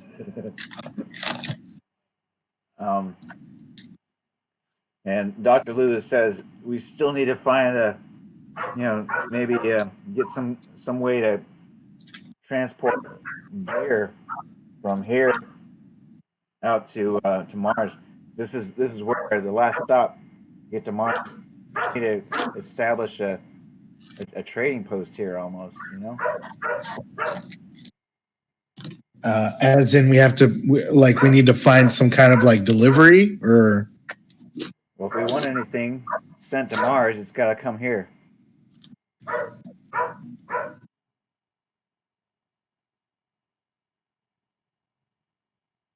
So, what I'm thinking, we should probably try to cash in on that favor that this band owes us for saving their life. Oh, that's what I was trying to do. That's what I was trying to do. Go backstage, but like, yeah. I mean, if we can find him, I mean, yeah. Shit, I thought that ship sailed. All right, cool. Well, Dr. Lulu is hopeful. But she's not sure how to go about doing that. All right. Well, let's say Dr. Era is going to see if he can't like, you know, just hanging out outside, kind of like you. What's the band's name? That would help, wouldn't it? Yeah, I already forgot. There's like something wave. I'll give it to you. Platinum Wave. Platinum Wave. Yeah. Okay. So he kind of goes outside and kind of can I use human perception to see if I can just like pick out any like Platinum Wave fans or whatever. Oh yeah, go for it. All right. So he kind of you can use human perception, or you can use that's supposed to like to tell if someone's lying. You're not. You can use awareness notice. All right. Well, let me see. I don't know if it already. Yeah, there we go. Wow. Did you crit? No, what? Is that critical? I think it did something weird. Oh, no. No, it's still waiting for me to. I guess I did. Looks like you rolled a 15. Huh? Wait. No, I rolled a 10. I don't know why. I don't know. It rolled a 5. Oh, I think it's because I was trying to. It's because I had initially pushed. What did I say? Oh, human perception first, and I think it rolled. It still ended up rolling it, but I rolled a 10. Oh yeah, you critted. You rolled a 10 and a 5, plus you have a 4 in awareness notice, right? Oh, that's what it is. Yeah, duh. My bad. 10 plus the 5. Yeah. All right. Yes. 10 IP awareness notice. Nice. Sorry, I got completely lost there Did you for a second. level up to 5 yet? I am there. Yeah, I am at 41. Nice. All right, now you're at level 5. You go back to 1 IP. I can see into the future. Okay. He's above us all. All right, so you figure out pretty quickly that there is there seems to be like another underground market around here. You see someone walking around with stuff that they don't sell in any of these stores. You're like, where do they get that? And so you ask him, say, hey, where'd you get that? All right. Yeah. And he just kind of looks at you funny. He smiles at you, real big grin. And at this time, I'm still wearing my Platinum Wave headband on. Mm-hmm. Like, I've still got the Platinum Wave headband, and like, I still got like. And he's like, yeah. oh, you must have never heard of the night market. Well, I guess I haven't. Tell me more. Well, so every once in a while we get things from the other orbitals sent here. There's kind of what we call a black market. He says that real quiet. Kind of leans in for it. All right. Well, how do I go about doing commerce in this night market? Well, I guess you need an invitation. Well, friend, would you be able to maybe score me an invitation? I don't know. Are you a big fan of Platinum Wave? Yo, and Era like immediately starts singing some lyrics to whatever the last song that he heard playing at the concert. And he was just like, whatever in Japanese that they were singing. He's just like doing the whole dance with it and everything. All right, make your performance roll. Oh shit! Hey, at least he didn't make you perform.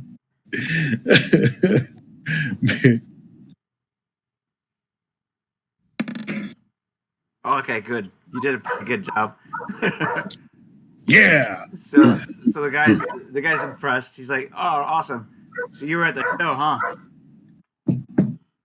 Hell yeah! I was up there in the front row.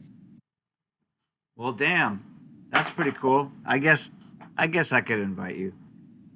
Anyway, what's your number? It's 7. He takes your phone number. Yeah. I was just playing. All right, cool. So he says it'll be tonight. And he gives you a time, but you realize that it coincides with the orientation. Coincides with what? Sorry, keep on. It coincides with the orientation. So you might be able to catch the end of it. You're not sure. All right.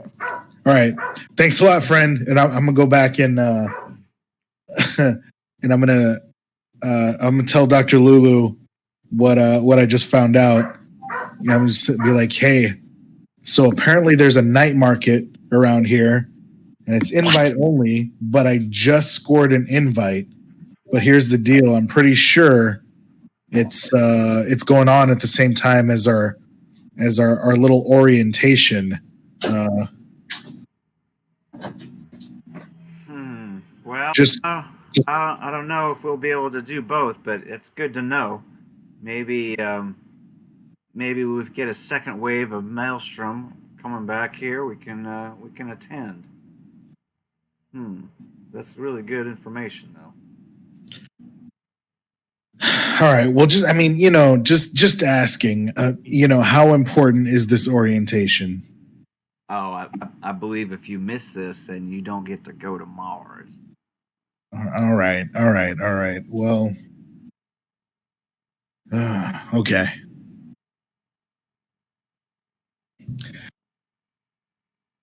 All right. Well, then, so is there an invite? Like, did he give me any kind of like physical marker or did he like he just text some just kind of asked for code your, or something? he just asked for your number and said he'd All right. call. Okay, well he's gonna call me or like send me something. Okay. So maybe I'll be able to get into contact with him later or something. All right. Okay, well yeah, I guess we should oh well beyond that. Wait, no. Oh crap. Can I go back out and find the dude? Is he still out there? You can do his awareness notice. You can try to find him or hunting track, or whatever. Okay. Well, I mean, I'm using my newfound awareness notice. I want to look for him or anybody else that looks like they're a solid Platinum Wave fan. Oh, even at a 4. All right. Well, okay, so he seems to have disappeared in a crowd of similar faces. I mean, there's not a whole lot of people out there, but he doesn't seem to have walked away already. All right. But you could try to track him down, but you don't see him right away. And just like any other Platinum Wave folks, that might know where.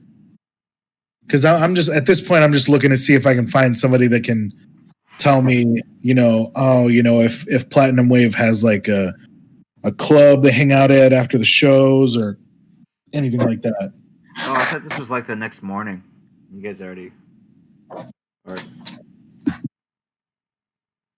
Oh, well, yeah. I just mean like I figured they're still in town, and Lulu wanted to see if we could hit them up for a favor, maybe. Right. So yeah, I think you might have to wait until Jack wakes up. How many days is he out?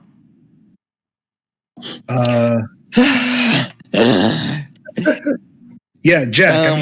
We've not talked about that. What kind of medical attention am I receiving? Assuming you've had med tech, and you've had 24 hours, or maybe even 48 hours. I've had 24 hours. Yeah. Okay, so well, still, wait. What kind of medical attention am I seeing? Am I just being left in a drawer? I think you've stabilized. I literally don't heal. If the most minor amount of heal someone can do is make a first aid check on me. Then from there, it's a med tech check on me. Then from there, it's a medical, like a professional going from that using it. Then from there, it's nanobots, and then it's like the full treatment. Yeah, the whole thing. Jack, you receive a 22 med tech. Mm-hmm. 22 med tech roll today. Oh wait, oh god, you guys didn't check me into a hospital, just you? You think the place fancy, right? I mean, if you wanted to be put in the hospital, you should have spoken up, said something. We're in hell. Okay, I'm in critical state. Or sorry, no. I'm mortal 1 now. I've healed 1 injury because you guys didn't put me in a hospital. But you want us to put you in a hospital for +1? If I got +1 more, I'd be conscious. Right. But because I'm not, I got another 24 hours under regular medical attention. I heal 1 per day. Right. Yeah. So now I'm just in mortal 1 I'm in mortal 0 rather than mortal 0 mortal points rather than mortal 0 with 1 injury in that 1 of 4. Right. How many total hit points have you taken? 8, 9, 10, 11, 12. 12. You're okay. So make a stun, or I guess you can make a stun save here at -3 to see if you regain consciousness. All right. I will not deny that. -3. Then you can beg us to take you to a hospital. That's pretty brutal stun save, but I roll 1. Let's go.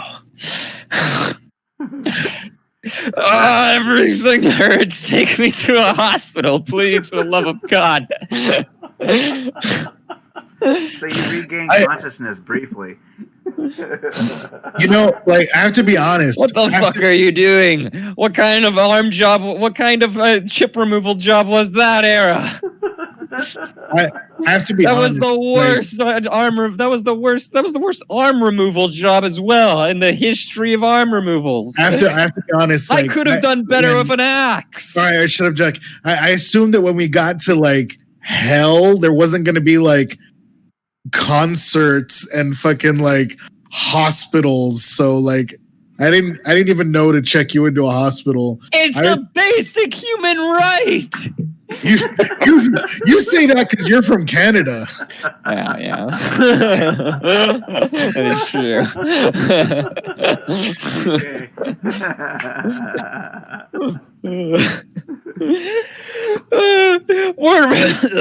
I literally took you to the hotel. I took you to the hotel and slapped some mud on your At least some speed heal.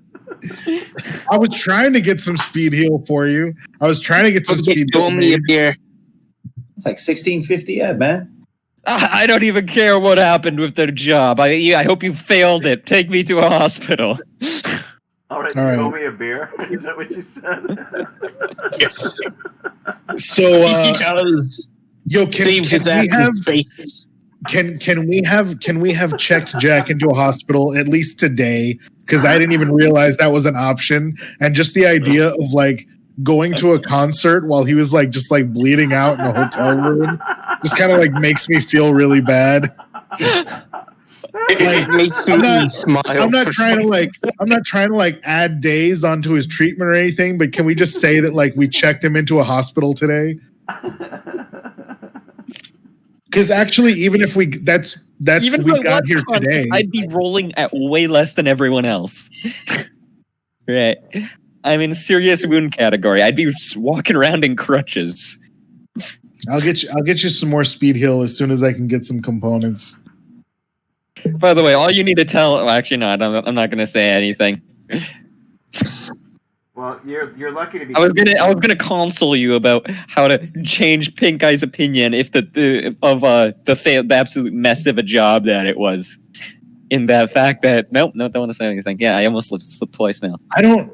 Yeah, all I'm gonna tell you is that like I know you wanted a fucking metal arm anyway. So, but also well, no, you're unconscious. I'm not gonna let you tell me. What about what does Era just even find any like dirty speed heal out here? Well, you've only been here for a day and a half, and even Dr. Lulu hasn't been able to find anything more exciting than a surgical kit. All right, we're gonna be here another night past our orientation? Maybe not. I'm not sure yet. All right. It's tough to say. Okay. All right. Well, I would like to check Jack in, or at least have checked him in to a hospital, at least role playing wise, before we started talking about as you're doing so, whether you're fucking carrying him over or you have him over a shoulder or something, or you're driving there. I don't know if you guys got like rented vehicles. As you're doing so, he will have doped himself up enough to calm down on all his cyberware, right? With all the whatever I forget what they're. Shit, I gotta look at it. All the endorphin surge, adrenaline boosters. There was also the stress chip. Yeah, we're gonna activate the stress chip as well. Right, all the painkillers are on. Right, and Pink Eye wants to know what the fuck happened. We're not on. I don't think we're on Crystal Palace anymore. Well, Dr. Lulu says to him, "Well, you're lucky to be conscious, Pink Eye. Welcome back." Yeah. You had a nasty little accident over on Crystal Palace. Do you remember what happened? Fragments, pieces. I remember doing something really fucking sick with a monoblade. And also I remember how that hydraulic rams are the best. Oh shit, the hangar. What happened to the hangar? And Clue. Well, Clue kicked you off of Crystal Palace. You're here with us now on Paradise Station. Oh. Wait, are we all under detainment? No, but we are awaiting further orders. ESA contract is yet to kick in. But So the heist gone good then. Everything's fine. You guys I'm impressed. You may have fucked up my arm, but you didn't fuck up anything else. Well, I just remember how badly you wanted that other hydraulic ram, so I was just trying to set you up. Yeah. But anyway, I mean, hey, you got paid. You should Big wide eyes. Like that was the next thing he was about to say. He was like, you got paid? We got at least 25,000. We stashed it on you. Fucking sit me up. I need to look at my account. This is more important. And don't forget, you owe me a little something. Sorry, I don't remember. I saved your ass in space. I spacewalked you. Oh yeah, Schrodinger's for cat. any of that. If you can't see the cat, then it didn't really happen, or then it doesn't really exist. Yeah, he wasn't awake for any of that shit. You have to tell him the story of how fucking Jumbo just Basimba'd his ass all the way across the station. I made Basimba proud. Look at a Dago. Like you make Basimba proud. And then Era's gonna sit down and say, "No, No, you should have seen him. He was like a fucking humpback whale in the void of the stars, and in the backlit beauty of the night sky. He sailed through the empty void like some kind of astral creature. Like a fat ballerina. And he was told. Okay. So what you mean to Basically, say he towed is your that- ass from tip to tip of that fucking station, and it was crazy, man. Wait, I even lost my I'm news trying viewer. to get my head hurts. I'm trying to get a hold of all of this. Do you mean like? So what you're just saying is the education system I bought paid off, and he flew me in a ship from one side of the station to another. It wasn't in a ship, my friend. You see, I accidentally, somehow, I don't know how, broke the escape pod. And I had to find some way to get us both out of there, so I strapped you in a spacesuit and spacewalked over. Brow space brought ride. your confusion on his face, just like you. Wait, in a spacesuit, you moved just in space. You just went into space with me. Went into space. Did you have me on your back or something? I kind of used you as like an anchor. I would throw you. They're just like a combination of fear and admiration in his body language. He's like, I don't know whether to be proud of you or disgusted. Well, I mean, I made it to the. I made it out of there I don't know what before happened any any other way, but I hate you for that. Oh, I'll take that as a compliment. I guess. I think. He kind of proudish, but then looks down to the side, like, can't Well, make anybody. forgetting that the arm thing happened. Props to both of you. You did good. I was expecting a complete industrial fuck up on all fronts. If only Basimba could say he was proud of me. Basimba would be proud of you. You don't know how much that means to me. All right, well, you need to do some healing before we can strap some more chrome on you. So you heal up. I'm gonna see if I can't find you some of the good drugs. Yeah, all the good drugs. I don't care what it is, black lace, whatever. Just inject it all at the same time. I'm sure. Okay. Jack may have. It feels like you didn't just cut it off. You splintered the bone. I feel shards of bone going all the way up from elbow to fucking shoulder. That's probably just tendons and nerves broken, but fuck. Well, You literally could have done a worse job if you took a chainsaw to it. That's just a phantom limb syndrome. I cut it pretty clean.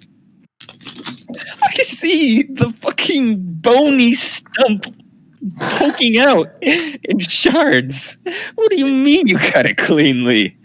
No. If you remember the rolls, I rolled super shitty trying to pull the thing out of your arm. I rolled just fine cutting the bitch off. No. I do remember the roll.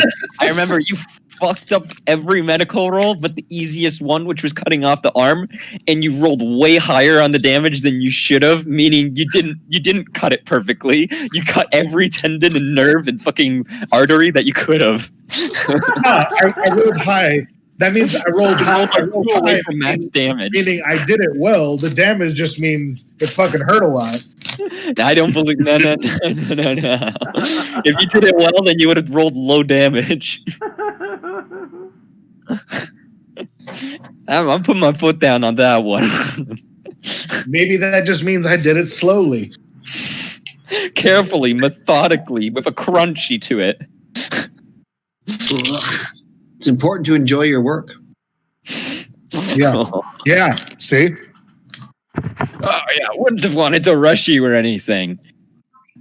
it's not like it's not like I might have been needed for the second part of the mission or anything. Well, we might be able to find you a wheelchair. Let's see what we can do here. Oh, that is so degrading, but yeah, no, I need that. We also met a monkey orphan. Oh, what? All right. Can someone explain it to me that's not Jumbo? Oh, Jumbo, just show him your video. oh yeah. I take it out and show him the video of Eric. Was it Eric? Yeah. That was the monkey boy. Yeah, Eric Why the fuck did you name it if you're gonna kill it? is his name. Well, that's the thing. We didn't kill it. Like, why not? It's an orphan. And an Well, abomination. Technically, That's like the double conundrum. I bet you could have sold its organs for like a shitload. I mean, I think that's what they wanted to do, but we saved him. We were heroes. Oh, I bet that made a ton of money, didn't it? I'm all. Era's like, Are you famous now? Jumbo, shut up. You saved them. Good job. Are you famous now? Well, I mean, I've been famous. I'm a well-known media. Mm-hmm. Oh, can the video that Jumbo shows him be like Era and Eric playing like four-armed catch and like hide and seek, Oh, and yeah, he's totally. and he somehow edited Cats in the Cradle in the video. Basimba would have frowned upon this. You know, Basimba only Basimba was believed in proud. catch with non-monstrosities. I think. It was German too. I think he And would they have were liked. German. That's like twice the reason to kill it. He had to be there. I'm sure he would have loved him. You guys make an awareness notice check, especially Jack. Here we go.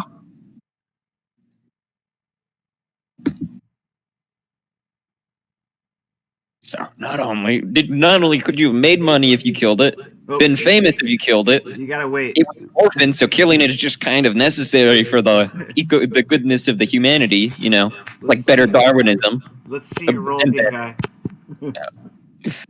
King Where's my Guy's roll? awareness? Oh, shit. Was not expecting that today.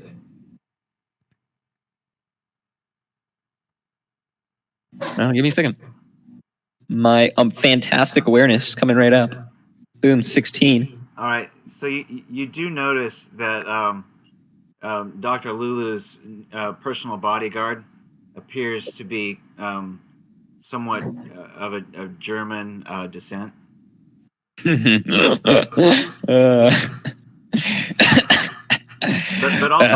But also like a cross between German and Japanese. That's an interesting conundrum. No wonder you guys saved it. Not the only abomination in the party anymore. Shit. At this point, he could be referring to any of us. There's a new guy. Name's Pink Eye. I think you might have said. I might have sold your weapons. Sorry if I don't remember you. Nope, never sold me weapons. I don't carry. You did probably buy the arm from Pink Eye. Pink Eye is the guy that's been selling the hydraulic. He didn't have to buy it from me. He could have got it from Era and Lulu and whatnot, right? That's true. And then the order went up to me, right? And then I'm the one that supplied it. There's a lot of times where Era was doing the selling, right? You guys can make a reputation roll. See if either of you knows each other. What do you do? Just roll a die 10? Rolled 1d10. Oh yeah, no, I think I do know him. Yeah, you do. Tell me like a really a cool event that he's done. You can share anything from your past. Name something badass. He's only been in Maelstrom for maybe a few months. Just this last. I made friends with the Snake Nation when I was kind of hitching along with them in a convoy ride, and we were attacked by the Raf and Shiv. And yeah, I was pretty good at fighting them off. Oh, hey, that's my people. Yeah, I heard from there's a bunch of these guys that come out to hang out with Era, Snake Nation. Remember, I think I know you. You're the guy that fucking hardcore Henry'd the shit out of those Raven Shiv, jumping from fucking rooftop to rooftop of cars as a big Mad Max duel was going on, right? That was fun. Yeah. Or you keep doing. Wait, how the fuck did you? Did you like just jump from one car nut to another and just punch people out of them? Pretty much. He's got a hammer hand. Check him out. Whoa, hydraulic ram? Yeah. Oh hell yeah! Rocky behind it,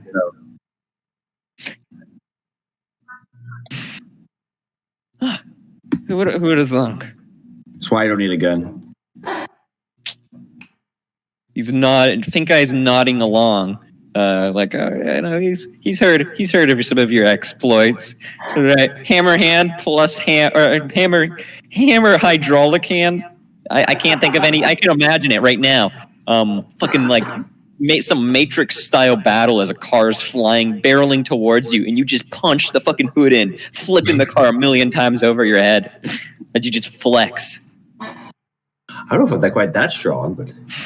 Hey, you haven't seen the hydraulic ram, friend. Well, I know the damage is pretty serious.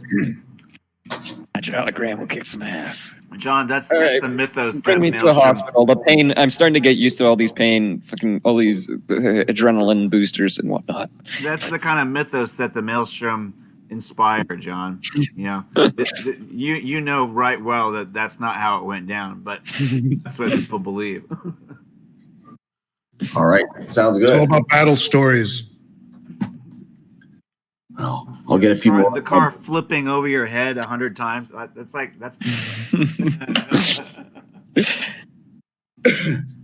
Totally believable. Flips over 30 times, crashes into the side of a skyscraper to the right of you, right? Explodes, the skyscraper comes toppling down as you're walking away, and just smoke and explosion blow up behind you.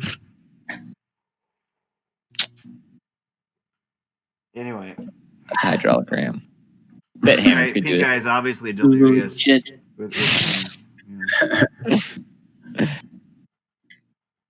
God, I can't wait till I kill some orphans when we get back. He might need to check you into therapy, buddy. No, I'm as sane as I'm gonna get. Wait, no, I'm not. Shouldn't mess with orphans.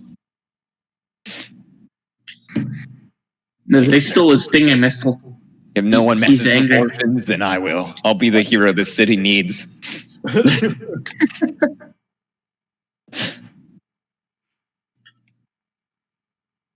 All right, so you guys are running out of time. Lulu says, "Well, if we can't find you a wheelchair, then maybe we'll just have to haul you in there over our shoulders. Maybe someone from Hammer's team can do that." I don't think anything's wrong with my spine, so yeah, no, I'm fine with that. Jumbo, you good at a fireman's carry? What? What? How much can you carry? Oh no, sorry, I didn't hear you. I can carry a decent amount, I think. She's eyeballing you, trying to figure out if you could maybe lift and carry. Used to carry the weight of N54 on my back. Right. Network 54. Man, I was the only one keeping viewers watching. Well, that's why I'm thinking, he's not that heavy. I'm really heavy, so I can totally make this work. Oh no.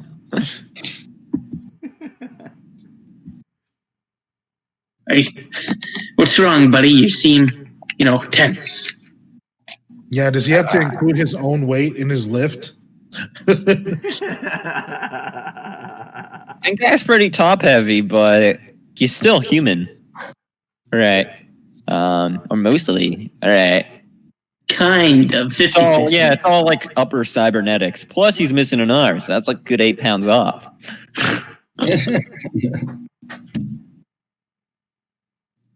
I like that you know the weight of an arm. Comes with practice. He knows Oh, the cost heavier of than it. you think they would be. He knows the cost of it too. Well, Lulu says, well, we got to figure something else out then, maybe. We got to take him downstairs to the convention center where our orientation will begin. We got about maybe 50 minutes before it starts. I'll carry him. Less than an hour. The what? We got an orientation. We're going on a trip to Mars, honey. I can't do an orientation. Oh, Can you just leave me behind? You guys go to Mars? No, actually, I want to go to Mars. Mars sounds. You'll be fine. Just sleep through it. Just as long as you're there. All right. Tell me the answers or whatever. Pretty much all you got to do is show up. I can do that. I'm good at showing up. I think. You'll have to put your palm on the reader, so prove your identity, and then you'll get your ID badge. Doesn't need to be like a specific palm. Because I got a cyber arm and no arm. Oh shit, that's right. Well, what are we gonna do about that? Did you guys take the arm? What happened to my arm? You left it there. You see, we got very hungry. You don't want that arm anyway. Your arm was left on the platform, I believe. Maybe they can like take spit or something. Outside with 2 cyber arms, so there must be a way around that for those such of people. Yeah, retina scan or something. Well, fuck, I can't do retina scan either. Jesus, you don't exist. I'm working on it. We'll get there. This will be difficult. What about his feet? Yeah, I got feet. What about his feet? Well, they Lost the pinky toe to frostbite, but that's it. it's all unique. Well, you don't have a retina scan, and you don't have a palm. A fake ID had a retina scan. Right, but you don't have eyes, buddy. Can we say he's a bot we're bringing along? Maybe. The turret. Okay, so your voice scanner should still work. What about blood or something? No, you'll just say, my voice is my password. All right. I'll try and remember that. Well, it's just like we did it before. I sent in all your biometrics. Remember? No. You said my name is Pink Eye. Yeah, you remember back when you had fingerprints? Just kidding. He lifts up an invisible hand that isn't there, like just with a single finger. Era sees it. You just see his little nub move as he's like has his expression on his face. No, I don't. All right. Well, let's sling this full over our shoulders and carry him between 2 of us or something. Well, how heavy is he? How much you weigh? I think he's a body of 5, maybe 7. 7, yeah. Yeah. How much is that? I would say like 200 pounds plus some extra metal, so like 220, 210. Yeah, even my carry is 200, or my lift is 200. Well, I guess we got to worry about carry, right? Yeah. Yeah, my carry's 100 kilograms. Your lift is your deadlift, basically. Yeah. I should be able to carry him. Just. Oh, you have a carry? That high? My carry is 100 kilograms. That's 230 pounds. Yeah.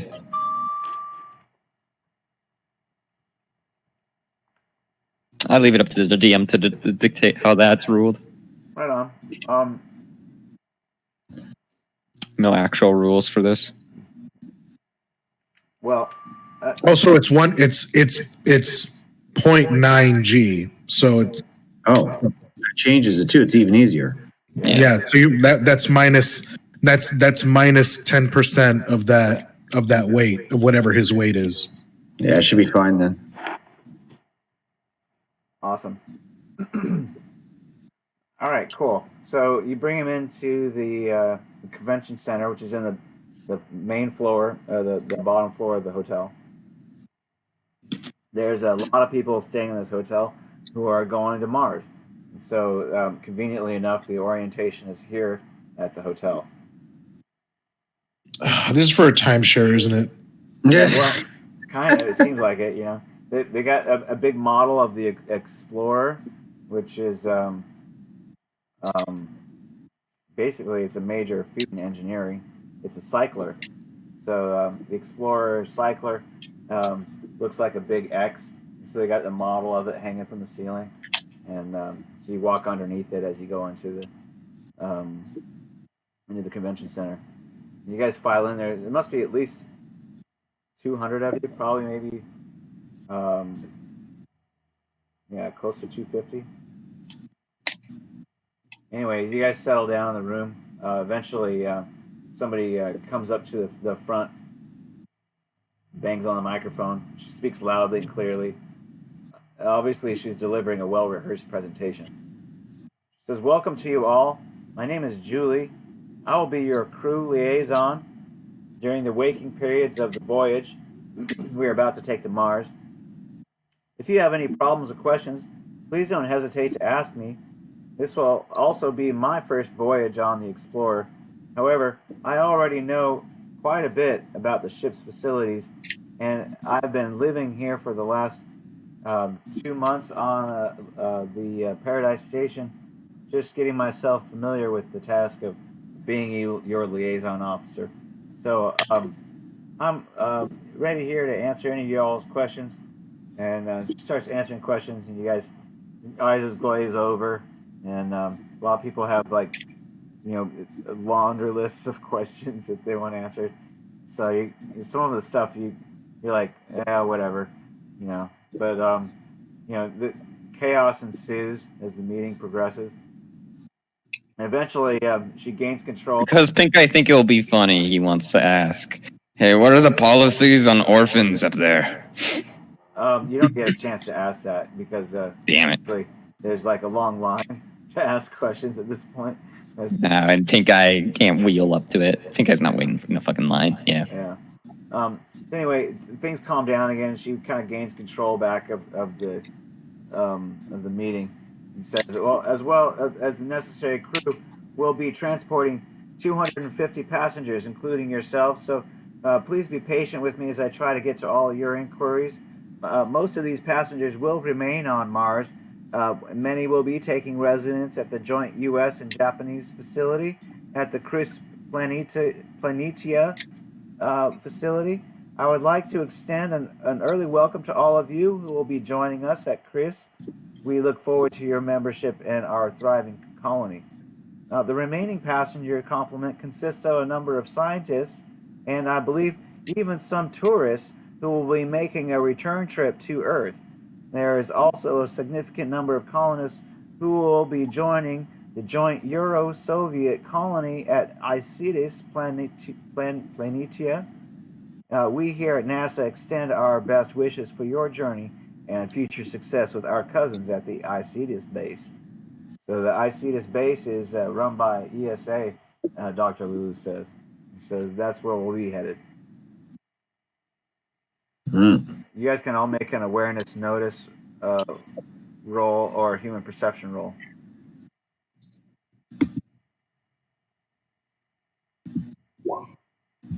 15.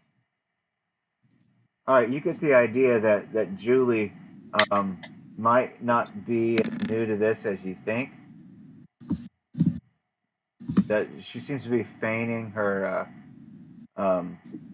ineptitude. It's Inspector Clue. I knew it.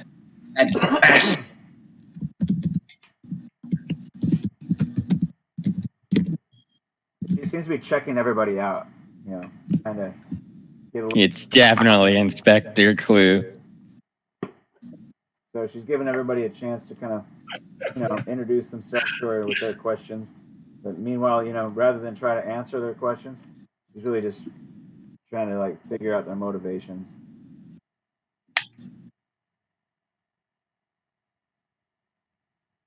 giving blasé non-answers to most of the things. But you figured out most of what you needed to find out within the first 5 minutes of being here, so your eyes are on the door. But you do notice and recognize quite a few Maelstrom faces. Ooh, who's here? Yeah, Hammer just chilling out in the crowd. Yeah, there's a lot of Maelstrom here, including all of Hammer's main team, and a lot of people that were probably had prices on their heads and needed to get out of Night City.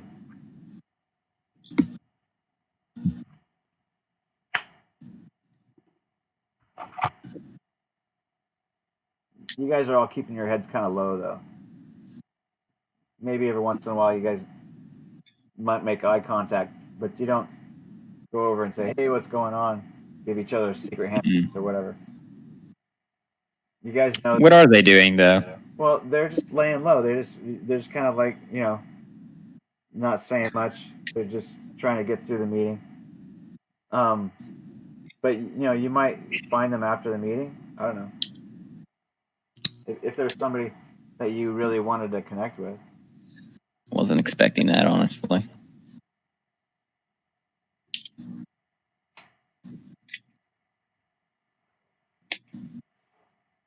Well, nevertheless, there are quite a few Maelstroms here, posing as work gangers, mostly.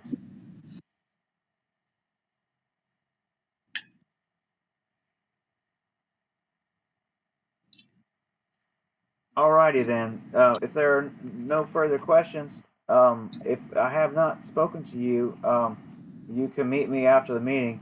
But I believe that is all we'll be doing today.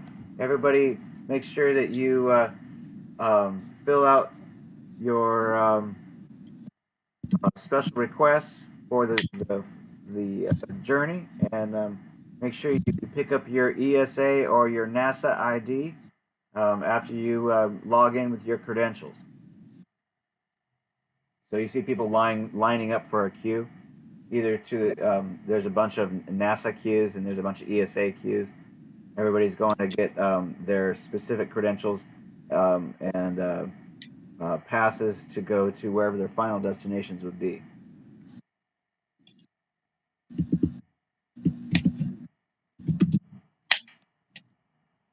All right. Arrow's going to go pick up his junk and try and get out of here and see if he can't rush out to the night market. All right.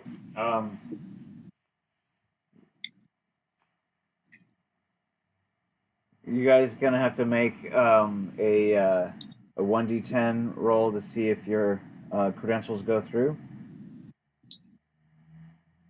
Uh-oh. I don't like that. I don't either. 7. All right, so you get the green light. You get your ESA credentials. Nice. 9. For some reason, 8. your credentials snag. They have to run it through twice. Oh shit. Roll it one more time. Oh no. Is that John? No, that was Noah. Oh. Yeah, I passed. It goes through the second time. It's fine. Hey, I can smell combat. Going I to rolled an 8. Yeah.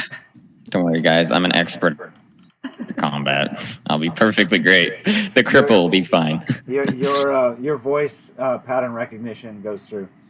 That's really the only thing that you can use. Yep. Because you got a nub. They give me that look like, or they're like, please place your hand on the scanner, and I just give them that look. It's kind of weird too. All right, so credentials, and you guys end up leaving. So now your credentials can be used as a pass card as well. And you'll use that to board the shuttle tomorrow. And they give you docking bay numbers, where to go to your OTV, and what time your flight is leaving.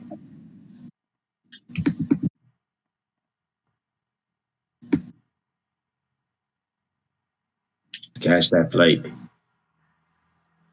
So, you guys head back to your hotel room, which is just upstairs. And as you guys are leaving the conference room, Can I go to the hospital? yeah, you can go to the hospital. Thank you. But your flight, Please. But your Can flight, I? Do they have everything your flight is tomorrow. that I'm looking for? A day is better than none. Okay. So I'd like to at least get one more HP back if I'm just going to be at a regular hospital. Yeah, they might not let you. They might not discharge you though. All right, I just make another med tech roll on me, Era. Let's hope I get 8 HP point instead of half of one. No, you can because of the med tech that he did earlier. I see. Okay. Yeah. All right, I'll stay and I'll take another HP point. Yeah, you'll just get 1 point per day. Okay, now I'll be conscious. But yeah, you're conscious now. A cripple but conscious. A Totally conscious crippled, cripple. but conscious. All right, so Did I get anything from my guy? Did I make it to the night market? you get there right as it's starting to close. He gives you like a text message, says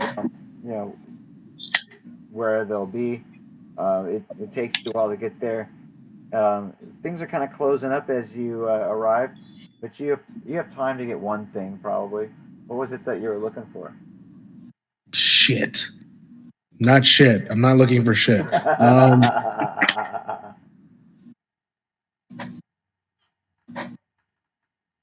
All right. Well, I'm looking for speed heal and pharmaceutical components. So drug stuff. Oh my god. Okay, make a roll. Make Streetwise. shit. What did I ask you?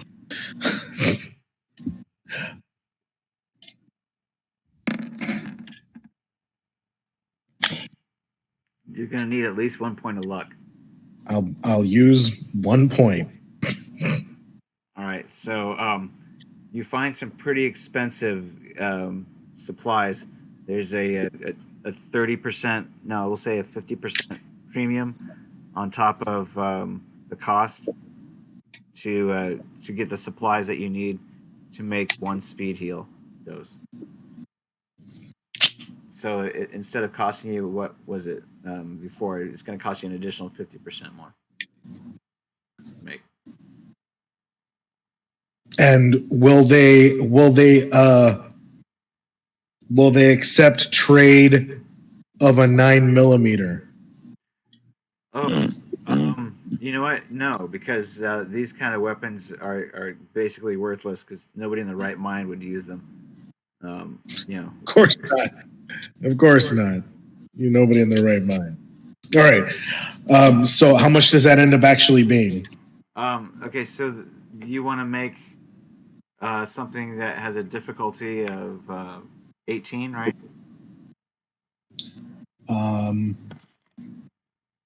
Sorry, I already flipped away, but yeah, it's a strength 3. Shit. What page is it? Well, 18 times 25 is 450. That I think would be the normal cost for it. We're gonna say it's gonna be 700. All right. 700.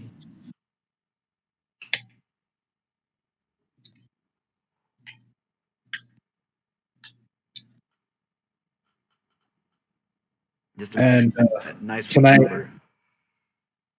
Can I try and fast talk these guys down a little bit? Well, you were lucky that they would even sell it to you. All right, fine. All right, so 700. Yeah. And that'll only get me one dose though? That's just the ingredients to make it. You haven't even made it yet. Yeah, I know, but that'll only get me one dose Yeah. worth of. Yeah. You're getting fleeced here, Chief. Trying to think if there's anything else that I could. Well, I mean, I only have time. You said I only have time to buy one thing, right? Yeah. All right. Yeah, 700. Now you're gonna make your pharmaceutical roll. Better be great. It better be fucking great. What have you set the DC at? What are you making? What's your formula? His DC is 18. 18. He's making a speed heal. Speed heal 3. Which may or may not come with a side effect. Nice. Oh, dude, nice one. Okay, so you successfully make a dose that will restore 3 hit points. All right. Nice. It doesn't sound very impressive, but it's huge. I mean, it's better than Because on none. top of that, I get another hit point for the night. Yeah, I pop on over and hand that. And now I'm combat. I'm combat able, but not ready. Like, it's still going to be bad if I get into combat. I'm still a serious injury, but thank God I'm in a far better mood. Yeah, I got to see if I can get some like botany or something. That way I can. I mean, it's not like I'm going to be collecting wild ingredients on Mars, I guess. Yeah, you might be able to grow some. Hydroponic. Who knows? Yeah. Be tough though. I know some guys. I'll set you back up when we're on Earth. All right, well, I'm gonna go on back then. Get ready for the next day. Get all my gear packed. Yeah, well, 2 days after arriving at L4, you guys got to pack up again and return to the cramped confines of space. This time via a NASA-owned DSOTV. You gain one last wistful view of the cylinder. You've lived Like one only view of the cylinder.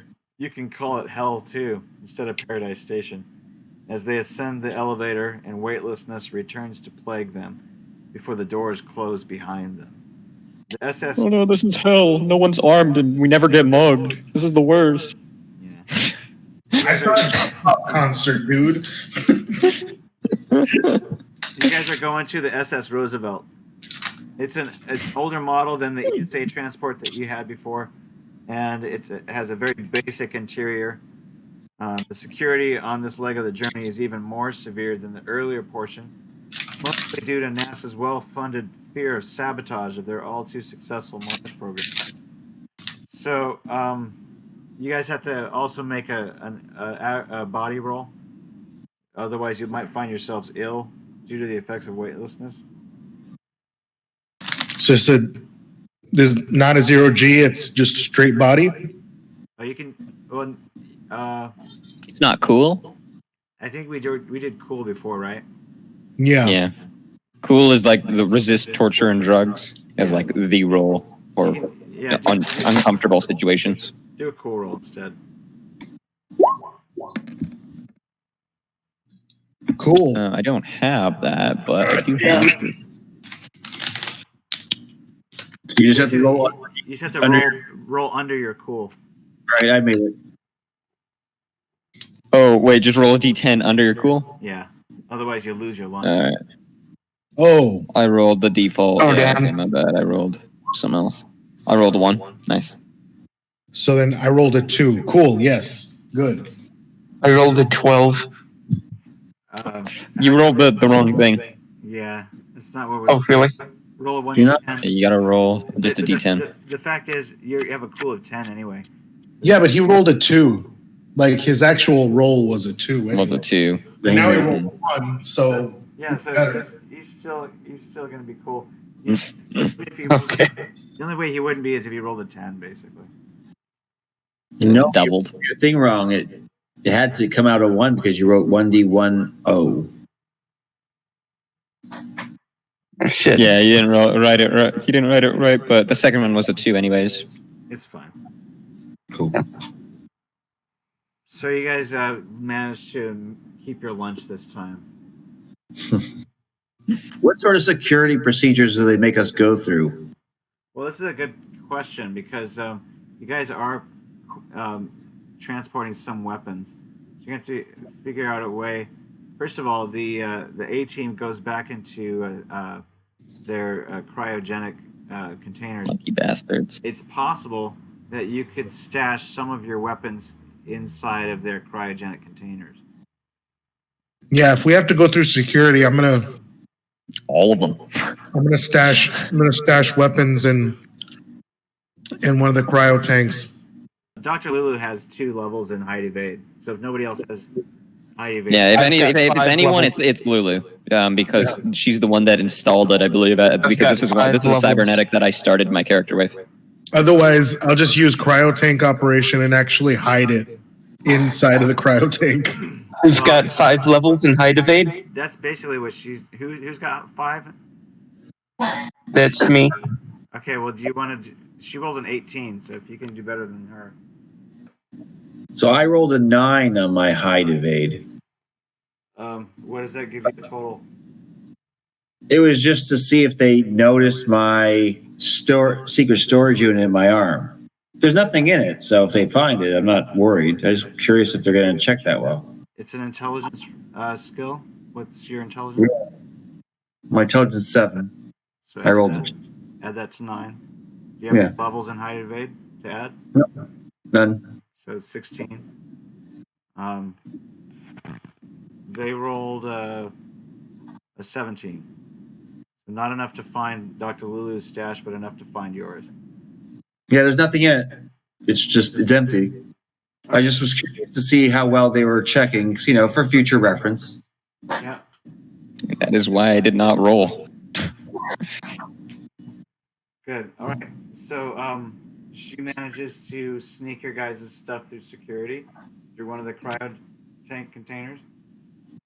And you guys get all of your weapons in. Good job.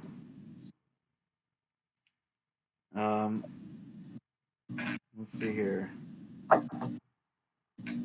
Another long 18 hours pass before you dock with the first operational Mars-Earth cycler, the DSS Explorer 2, and the pride of NASA's deep space fleet. So you get to see Julie again, the induction seminar woman. So she is directing you guys find your bunks. Let's see here.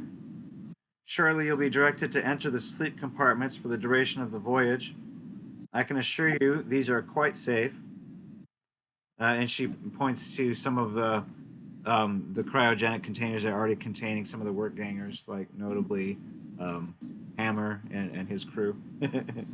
She walks right up to one that has all of the weapons in it. And she says, not only have they been used without incident on several preceding flights, but most of the crew, including myself, will be using them during some portion of the journey. You may find the process slightly uncomfortable the first time, but be assured it is completely safe. She puts her hand on the compartment that's holding all of the weapons. You will also be connected into the interactive entertainment system before the chamber is activated, and you may use this to request aid at any time if you have a problem. Several of the passengers around you exhibit still red scars of the recent socket implants. Now you understand why. The ship has insufficient resources to maintain a passenger complement of this size, conscious for the entire journey. Instead, the passengers and portions of the crew are placed into low-temperature chambers, which effectively removes the need for regular exercise and greatly reduces intake of nutrients. So that's what's going on with Hammer and his crew. They get put into these cryogenic containers that freeze the body, basically. To keep the occupants sane during this long period of inactivity, they are connected directly into the brain dance.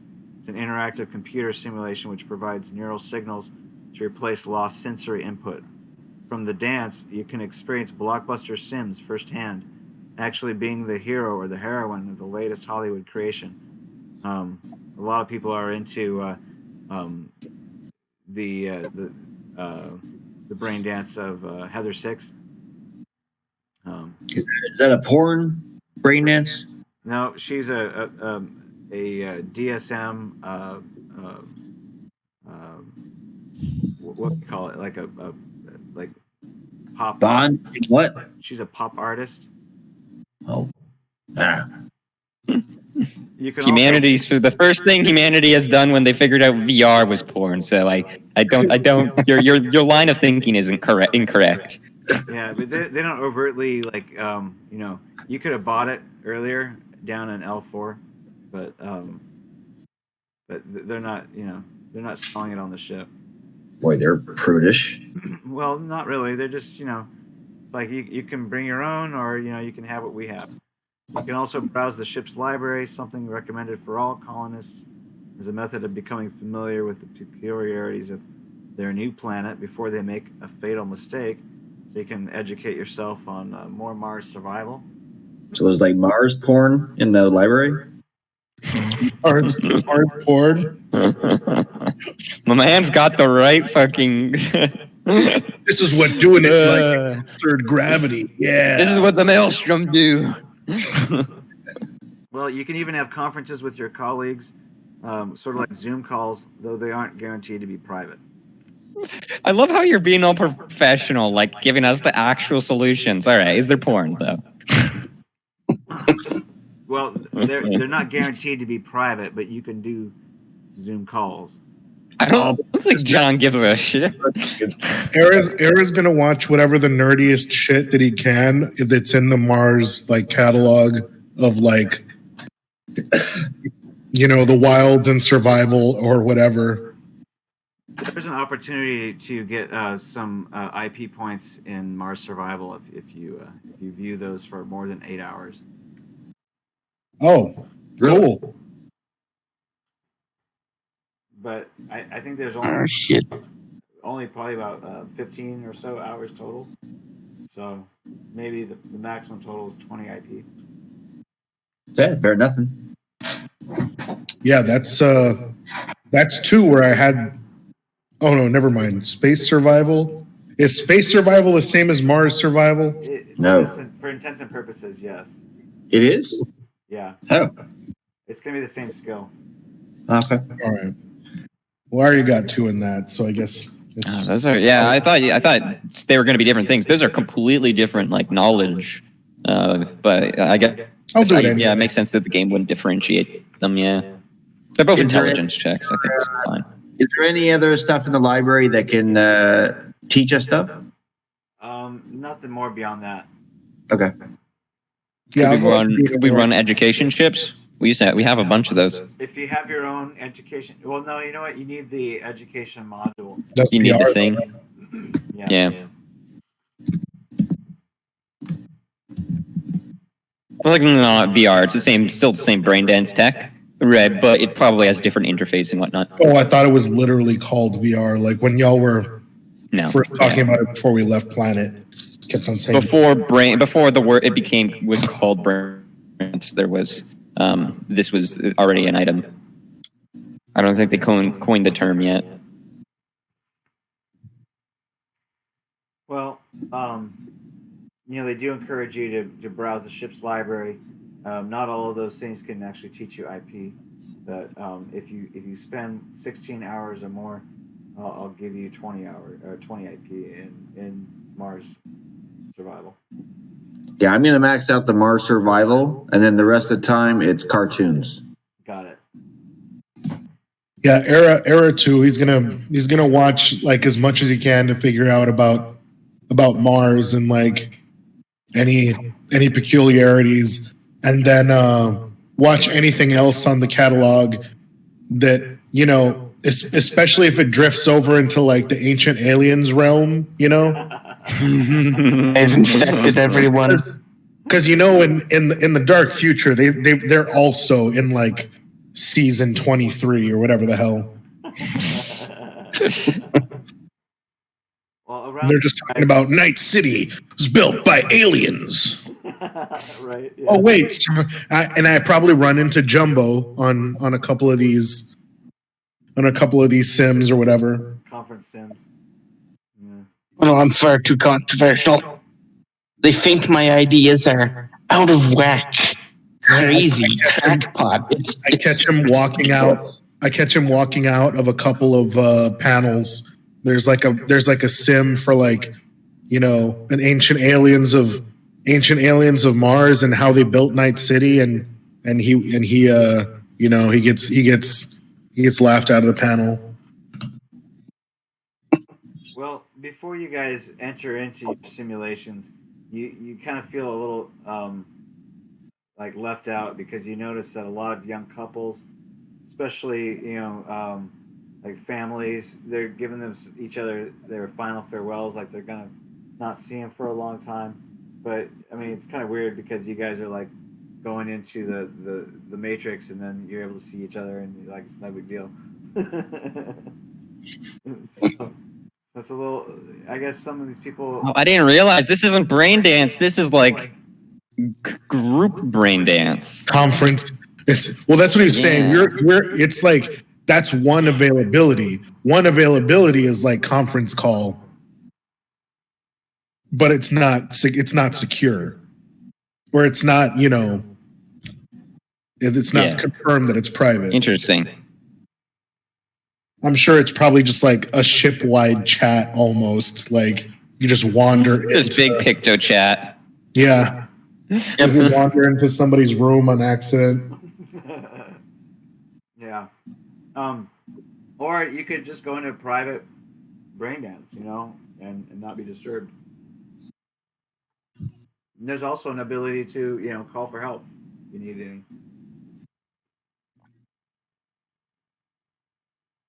All right. Yeah. Era nerd shit all the way to Mars.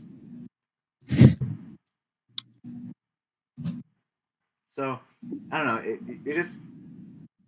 You guys can decide how you react to this, but it would make probably most of you feel a little strange that you guys are going into a brain dance simulation where you can interact with each other, but yet people are acting like they're not going to be able to see each other for a long time, and giving each other hugs and acting all sad and shit. It's kind of weird. You guys feel a little left out. That's not. I want to be missed. Hmm. Does anybody want to give me a hug? Nobody wants to give you a hug, unfortunately. Unless maybe Dr. Era does. I don't know. Era gives himself a hug. Era gives him a fucking an extra left leg. That's what Era gives. An extra left leg. I just happen to have one on me that I brought from Earth. Right. I mean, you guys were fucking swimming in them. Say that again? I said you guys were practically swimming in them. You do have a few. Just a bit. Just a bit. We could have made a left leg Shiva. It would have been the greatest. Well, soon enough, you guys are led to your individual sleepers. These sleepers are basically cryogenic containers, just like the ones that you saw earlier. I get it. They're a little daunting looking, coffin-shaped devices, flooded with an array of evil-looking wires and tubes. I'm getting some weird vibes from this whole encounter. Yeah, especially that part that Snow repeated twice. Yeah. I mean, it's not in character for me to just well, it's not like there's anything we can do. I'm not going to go ahead and refuse to go into one of the chambers. All right. Fine, man. We'll do the meta commentary after. It's rather impersonal and only vaguely private. This process where each passenger must strip and lie prone in their chamber. The connection of various waste tubes, nutrient feeds, and interface sockets. It's almost impossible, usually requiring somewhat embarrassing help of a steward or stewardess to help make the final connections. But once the face is connected, the character quickly loses consciousness of the outside world and becomes absorbed into the artificially generated reality of the dance instead. The cover lowers slowly as a mixture of nutrients and nanosurgeons are pumped into the prone form, and the temperature within the chamber drops. Within minutes, the characters are iced. All right, you guys. Bright lights swirl before your eyes, and the colors and brightness so dazzling it starts to hurt a little. Yet when you raise your arms to shield against the glare, it has no effect. Indeed, you realize with surprise you appear to have no arm. Before you can begin to worry about this, however, the lights dim and the swirling slows to reveal a scene. You are now seated in a room you've never seen before. It is remarkably well furnished and appears to be an ancient study.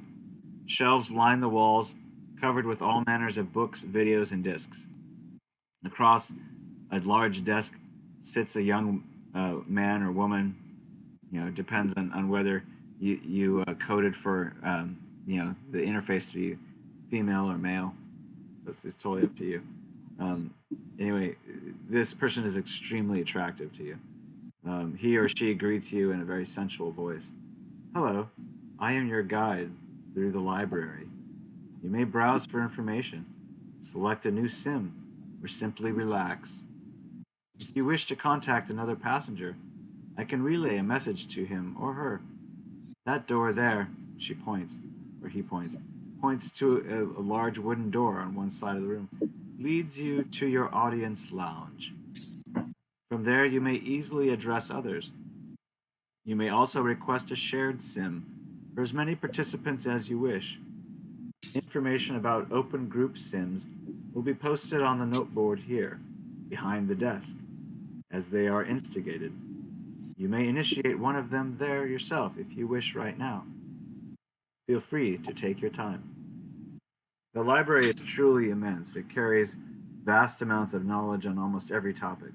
Simply by asking the librarian, the character can be provided with lists of books, movies, sims, and interactive games which are all duplicated within the massive memory systems on board the Explorer.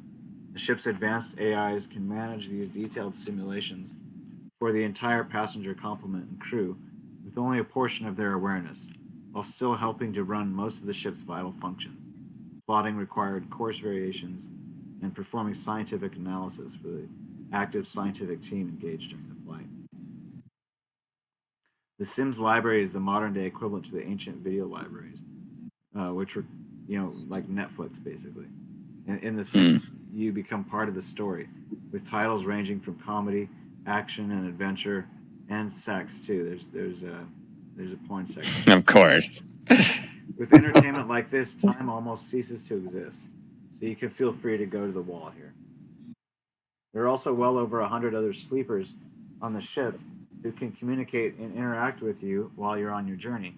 Many of these are simply legitimate scientists, engineers, teachers, and other skilled personnel, also associate members of their families. Others are other high-ranking officials for NASA or the Japan aeronautics industries, and then some of also members of the ship's crew can also spend time of their period iced. Some individuals of particular note are described below. I won't mention them, but you can go ahead and explore as much as you want. There's a game. It's called Wizard's Duel. You could play that if you wanted to. Okay, 2 questions. 1, is there a PC part picker for cyberware? Pardon me? Say that again? Is there a PC part picker program, but for cyberware? PC part picker. Yeah. He wants the SkyMall catalog. You guys don't have like. I want the Mars catalog. I want to know what's on Mars. Yeah, you don't have like a sky cap. There's no sky cap. Basically. All right. Then next, I will just wait. Do I have a reflex penalty when in cyberspace? Basically, when in the Matrix, because of my injuries. Reflex? What kind of skill are you trying to? Yeah. Is there any, like, if I went ahead and decided to participate in the wizard duels, would there be any, like, reflex or whatever penalties because I am injured, or do we ignore the injuries? Because you don't for net running. Yeah, I think you just use intelligence. Interesting. Okay, so Casting is a pure intelligence skill. I'm just kidding.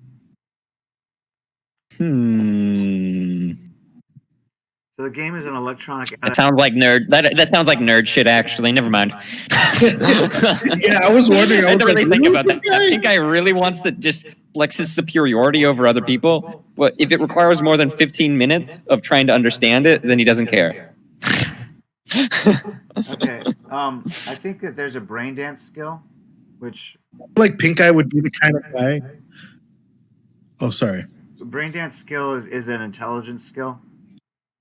And if you don't have any levels in brain dance, then you don't have any levels in brain dance. But you can use your intelligence nevertheless to roll it naked.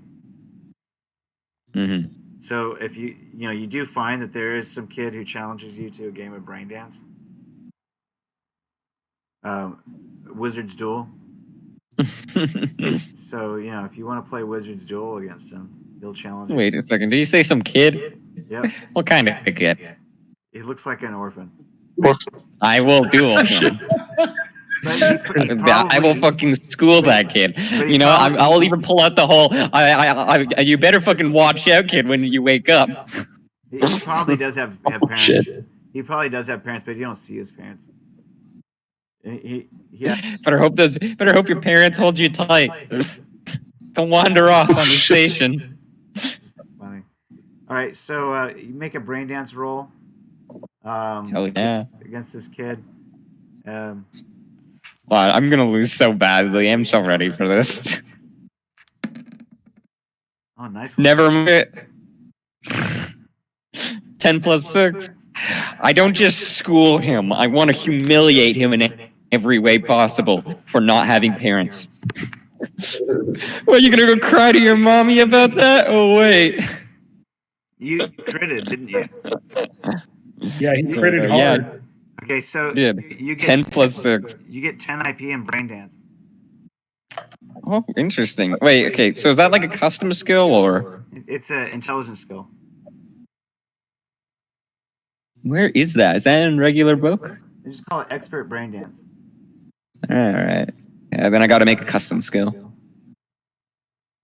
Yeah. Alright. That's fine. Interesting though. I've never seen. I don't know. So it's like brain dance operation, right? Yeah. So you're not really in it like net running. No. It's just All right. if you have a I would kind of feel like they're similar things, but no, yeah, it it's makes like sense. playing a video game. It's like you get skills in video games. Yeah, net running's not a video game. Net running that's interface. Like you gotta imagine it like it takes up a whole different a whole different set of concentrations from your Just when I think brain dance, I think it's the same Tron as net running. Right. Yeah, but that's exactly why you're thinking of Tron, which is based around a game rather than being based around hacking, Yeah. All right. Well, the kid has a lot of nasty tricks up his sleeve, but you seem pretty adept at maintaining your cool around it. Destroying buttons. Right. So the kid tries to heckle jeer you into a loss, but his jabs are just nuisances. So anyway, you managed to score higher than he, and I spam fireball over and over again. Yeah, he's suitably impressed. I don't care if he's impressed. I want him to cry. Oh no, you impressed him. No, you impressed him. It's even worse. Oh no, that's the worst. That means he's gonna be following me around. He's gonna treat me as a role model now. That's the worst. So he introduces himself to you as Thomas, and he asks, "What's your name?" I hate you. He's gonna use your screen cap image as his avatar. Oh no. Oh no. It's funny because before you did this shit, I was gonna say I feel like Pink Eye would just be like the kind of like old man grungy attitude that would like go in and immediately just look for like the History Channel version of like whatever World War III or corporate war like brain dance he could get in on. In modern times, you get over the age of 30 and you do one of two things. You either study World War like literature and just the history, or you get really good at cooking meat, like smoked meat specifically, right? In Cyberpunk, it's one of three things: really good at history, really good at cooking smoked meat, or all the new tech shit like net running or cyberware. Uh-huh. Unless you're that is pink my guy, then you personal just go around interpretation of smoking it. orphans. Then you just go around smoking orphans at Wizards. Oh, whoa. One's business and the other's pleasure. All right. Smoking orphans is the part of the job. It's part of being a fixer, keeping the streets clean. Right. Now the other is cyberware. That's a personal art of Pink Guy. Pink Guy doesn't need to be as armed as he is. He's got a arm, but he tries. He likes it. Right. It's just chance that they happen to feed into one another.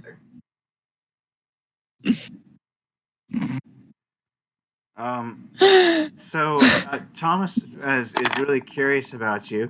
He says, "My dad's a geologist. What's your dad do?"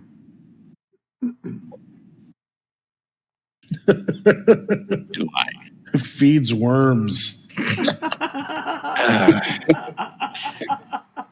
Yeah, his name's Pink Guy. Don't go bother someone else, kid. I'm too cool to hang out. I'm too cool to talk to you. I'm just fucking go do something else. my enthusiasm's gone. Big guy doesn't want to bully children. See how like he's a child. You beat him, but he won. He won. I knew Snow had some. Snow knew exactly what to say to make me lose. Just once, I want to beat an orphan. Come on, guys. Every duel of fates I have against an orphan, I have to lose. No, you won that game of Wizards Duel, whatever. Against a child, where that's like playing Fortnite. There's no victory there. All right, you guys can make an awareness notice check. In the Matrix? Yep. I'll show my music to like weird synthwave. 16. I'm in the Matrix. I'm here. 22. All right, so John, you get a 16. Your Yeah. notice. You notice that there's some rumors going around. Anybody else who rolled higher than 15? That's Dr. Era, Pink Eye. Did you roll? Yeah, I rolled 22. Noah, are you still with us? I rolled. Yeah, I'm still with you. There it is. 20. Good. All right, cool. So you guys are all aware of the rumor that one of the ice passengers on the ship has supposedly successfully hacked the ship's computers. Oh shit! See, Jack, you see that shit? All right. I knew it. Yeah, I know. We were just waiting. But he was a lion, but he is an orphan. And what did Anonymous achieve by hacking the library, the ship systems? There's a little dance figurine that makes little dance moves. It kind of like jumps across anybody's view screen. You know, they're like interacting with their History Channel or their aliens, Ancient Aliens episode. This little dancing creature comes in the scene, takes full attention, and then dances off the screen. Dude, we're gonna end up on Phobos, and then we're not gonna make it to our destination. we're gonna end up on Phobos, and then that's where the Doom soundtrack kicks in, dude. Me, Oh, I'm I'm gonna into turn a that, kid. samurai into BFG then. I'll do it. Not afraid. We're talking about replacing Jumbo's head. Boom. Just replace it with a gun. Replaced I'm with into it. Gun? It's not like you use the brain anyways. No, not really. hmm It's just a bunch of empty space and conspiracy theories. Wait, now I'm wondering what's the largest like optical based weapon you could actually have? Is it only that dart gun? Yeah, 100%. I mean, there's some cool chrome stuff like where you can rip out your eye and like you turn into like a spider bot. Yeah, I've seen that. Yeah, Mm-hmm. or where you could just like leave it attached. There's a mace sprayer for your eye. What is that? That's about it though. A mace sprayer. Seems kind of janky. Yeah, no, anybody it's janky in the rules too. It's very difficult to hit with. Does anybody have a computer programming skill? Oh, Nope. All right. got some really good library search. What about electronic security? Nope.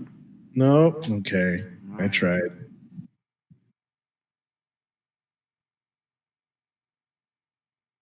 I almost picked up some programming too.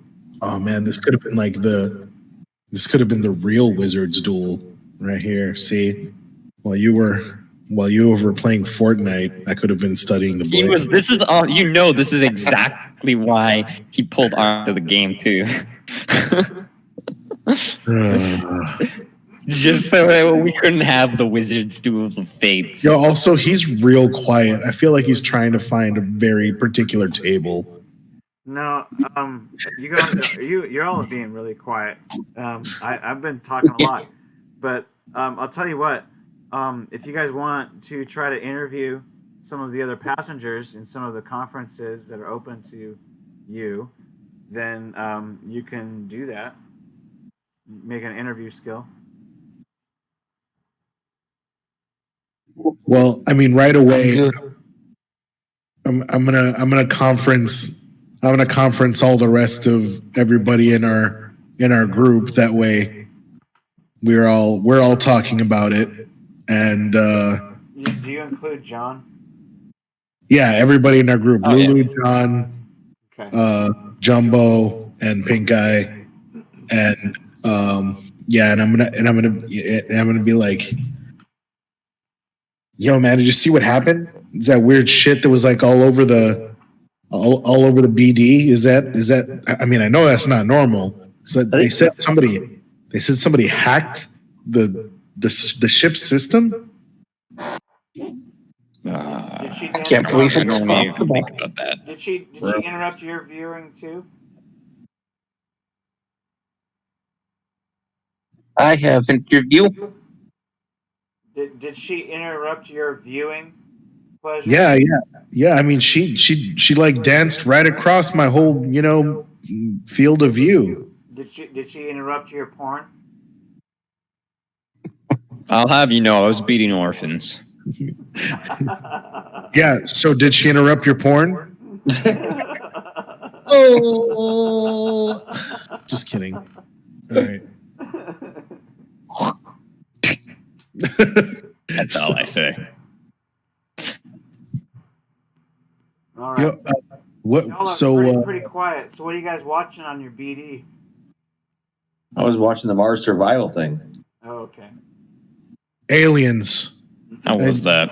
Era puts up his four hands in the Oh in the my pose. god. You didn't even have to say the pose. You could have just said put up your four hands. That would have been enough. Yeah, so I mean, wait, what about you, Jumbo? You think you can find out something about what's going on? Yeah, I'll take a little look. See, I'll talk to people around the Matrix or where the hell we are. All right. Can do- Someone hack stuff isn't good. I don't. I'm not a fan of that, especially because just anyone with cyberware should be aware, should be afraid of a good netrunner. Okay, so Noah, Jumbo's able to meet and talk with 6 people during his, interviewing. During that time, you can make 6 human perception rolls and kind of get a feel for each person. Got it. Fuck, 6. Yeah, that would be. Oh, that's like. I'm good in that. Ooh. Perceive the shit out of that first one. Leave the shit out of these motherfuckers. Oh, damn it. You You honked somebody slapped the off. second one. You honked somebody off. Oh, damn it. Here's another one. Oh, that was a good one. Now we're getting back on track. Yeah, one of them was Ended on a slightly mediocre note. one of them was just a Karen. Like you just got like a real hardcore Karen. For real. The real bitch. She was not interested in you.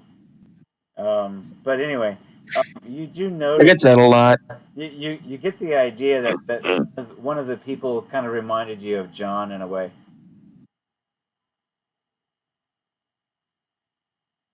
Kinda reminded me of. John, wait. Wow. Like they weren't armed.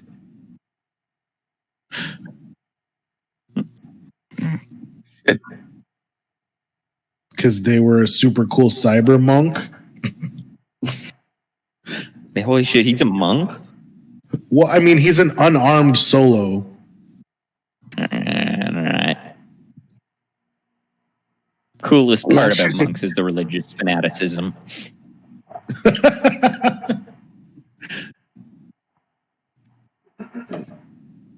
Anyway, How does it feel to be a less cool monk? I'm sorry. You don't know how religiously fanatic he is or not.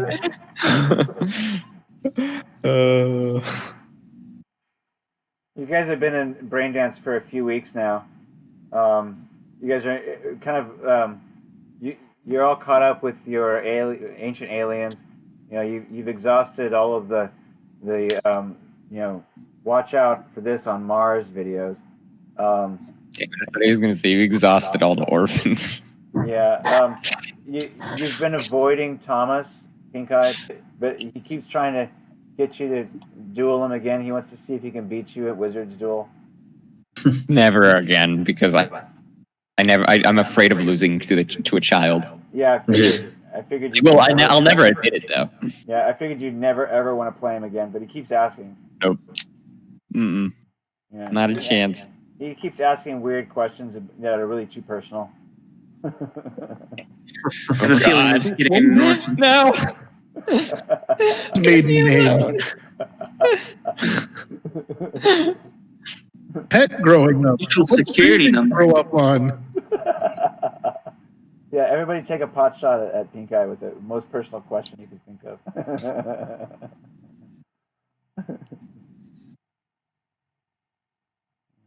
All right. God, nothing. I guess I'm just that boring. It's your social security number. Just nobody wants to know. I already did mine.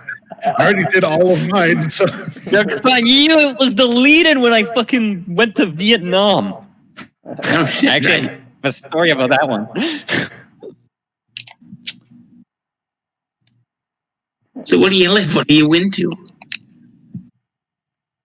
does that make you Vietnamese? I actually my original plan was he was Vietnamese, right? Which was weird because he was like North America. He was in the North American side of Vietnam, right? But things got switched around and he ended up just being American, right? All right. Well, It happened. It doesn't matter. are you There's a lot of like, confusion in its creation. Are It's you been a while. engaging in some kind of combat sim or something, Jack or Pink Eye?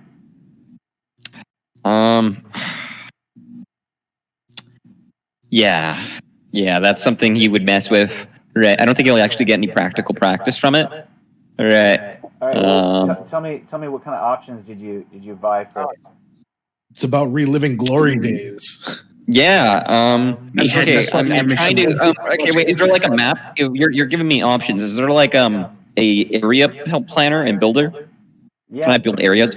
Okay. Wait. I'm building different circumstances off of memory and off of just like what could happen. Okay. And I want to see how difficult it would be to use a Stinger missile on all of them. Okay. Got it.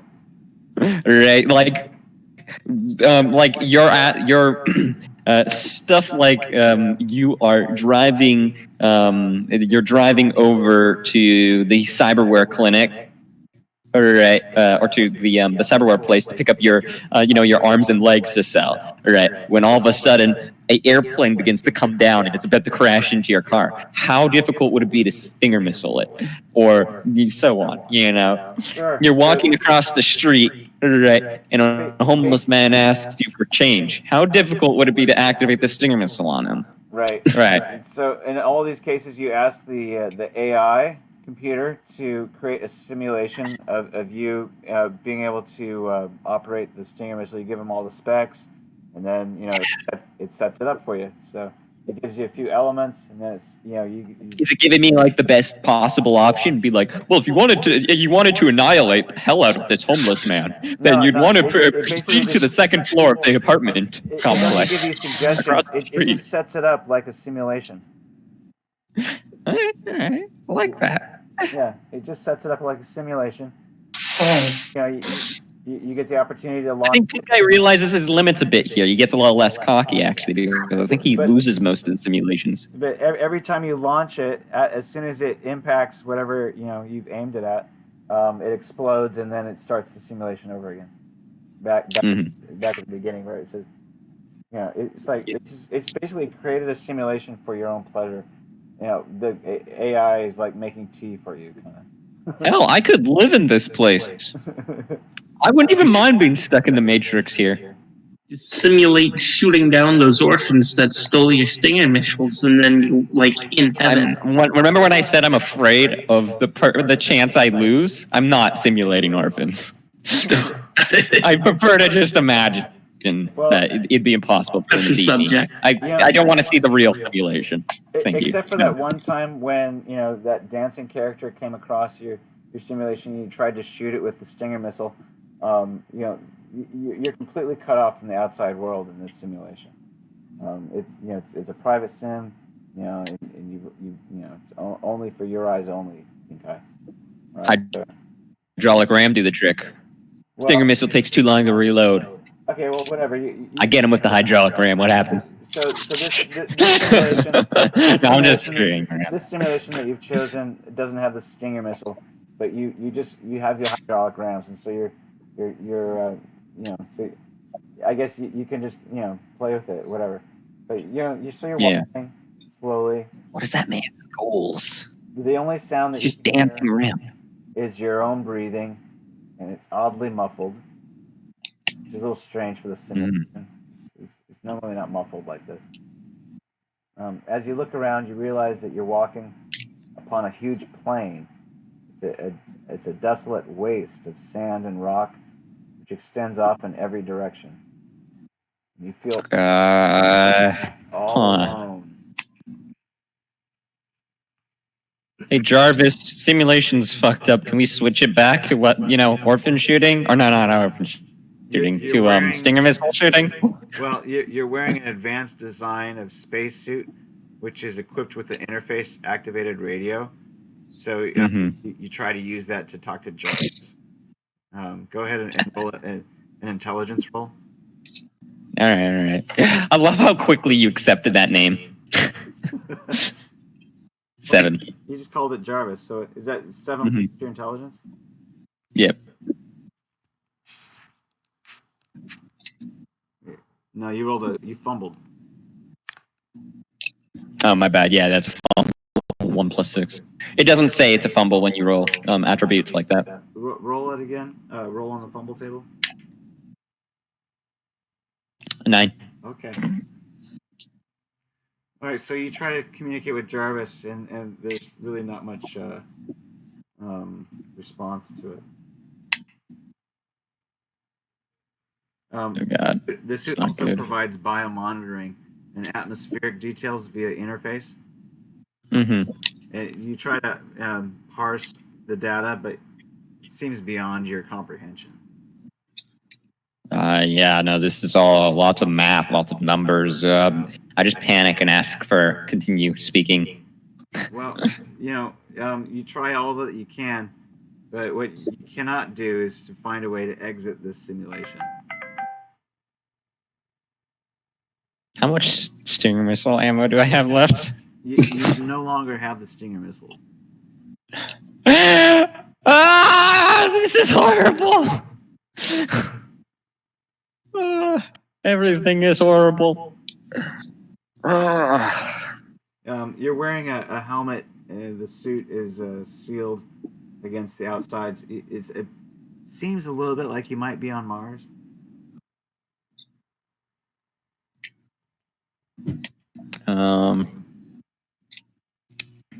How accurate are these simulations?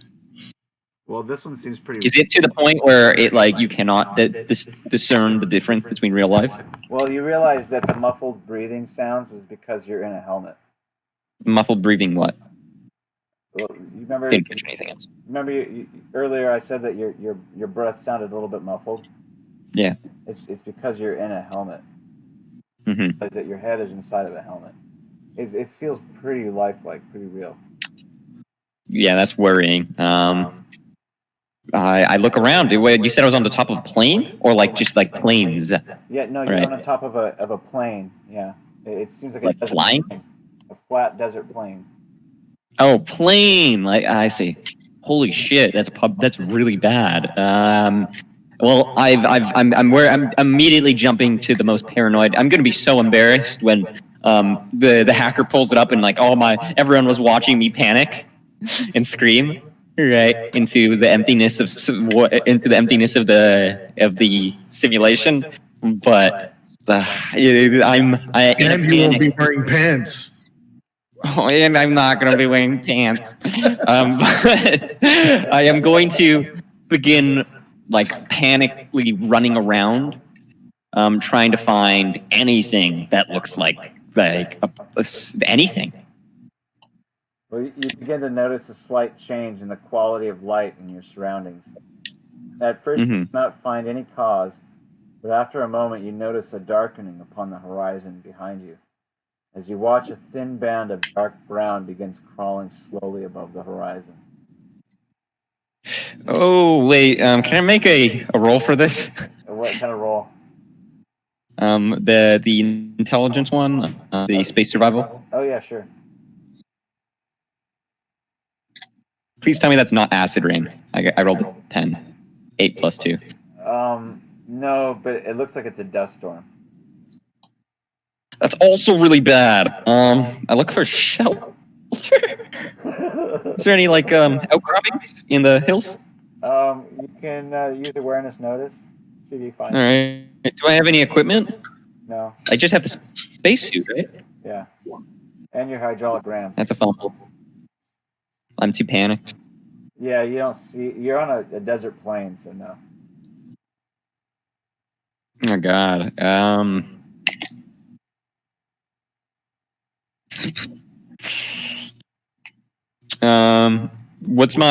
How the fuck would an internal compass work on Mars? Well, I don't know. Where are you trying to head? It's a cyber compass, so I'm not sure how the fuck that would work because compasses are normally poles on Mars. Yeah, exactly. You can make so I don't really know how Mars' magnetic poles would differ from Earth. Would it be accurate, the compass, or would it be completely pointless? Well, I don't know. I mean, right now, you don't seem to see which direction would be helpful. to go in, and you don't have a map, so it wouldn't really be that helpful. Mm-hmm. Also on Mars, dust storms more than likely carry a high amount of ferrite oxide and would create magnetic storms just by rubbing the friction of the ferrous oxide together. So It could cause it's pointing all over the place. compass to go wild. I try and then I'm gonna do what a person who fumbled on their checks and is panicking and it's nothing but flat ground would do. I try and outrun the storm. Okay. As you're running in the opposite direction, I presume, make another awareness roll. 19. All right. Well, this time, now you do see a small bright spot toward the opposite horizon, and this may perhaps provide some sort of shelter. With a Martian surface gravity of roughly 0.4 Gs, you find yourself bounding along in great leaps. So make a 0G maneuverability roll, or I'm sorry, make an athletics roll. Oh. Rather, because it's not 0G. All right. It's reflex, I believe. Yeah, I don't have that. Surprised who never took athletics, huh? Yeah. Am I injured in this situation? Not in the simulation. I know, but am I injured? No, not in the simulation. So, I don't like the way he's confusing me. So then I'd add a +3 to that. Okay, well then you've managed to slow yourself down as you slow down.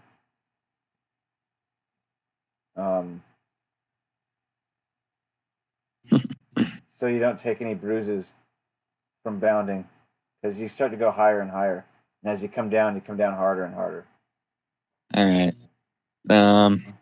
You know what? Yeah, actually, moving like that and checking out my body, I think I'm going to stop panicking as much because I'm not wounded. Right? There's no way I could be healed. I mean, it has been a few weeks. God, there's a lot of doubt here. I'm going to continue rushing towards the bright lights. All right. Well, you begin moving quickly toward the small spot on the horizon, although it seems to come nearer surprisingly quickly. The thin band on the horizon has become a raging wall of fury, rushing down upon you from behind. You'd better find shelter quickly. Ahead, the bright reflection begins to clarify into a regular structure. Soon it is clear that you have found a settlement. There's a large pressure dome, which bears testament to potential shelter, if only you can reach it in time. Make another athletics roll.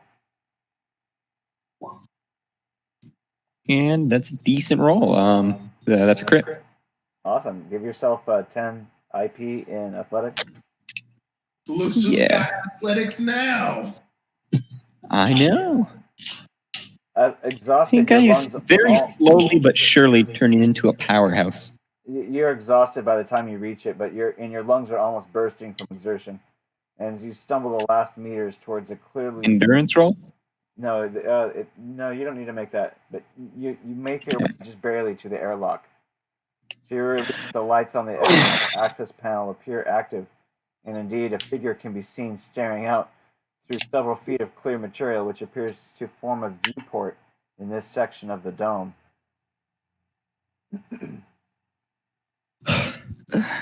I yell at the figure, not realizing that everything is air sealed, so they would not be able to hear me anyways. Right.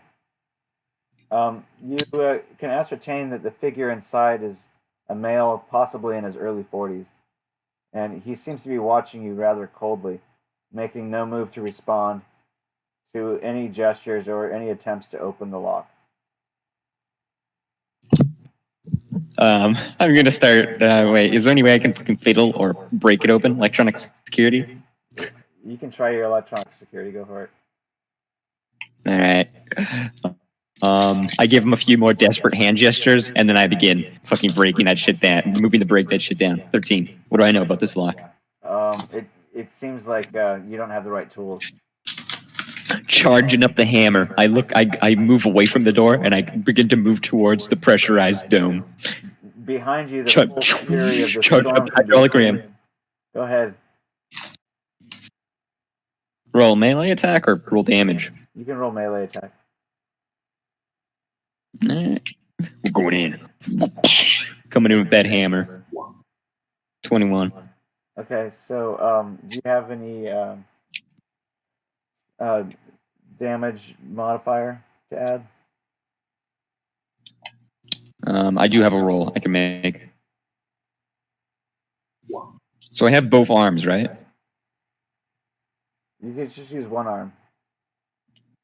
No, I know, but I do have 2 arms, though, right? In the simulation, you've given yourself an extra arm, yeah. I roll location 9, don't know what that means on a dome, but 17 damage. Okay. So it basically smashes the side of the dome, but doesn't break it. Meanwhile, the behind you, the full fury of the storm can be seen. The wall of stretches behind sight in each direction, towering several kilometers above you.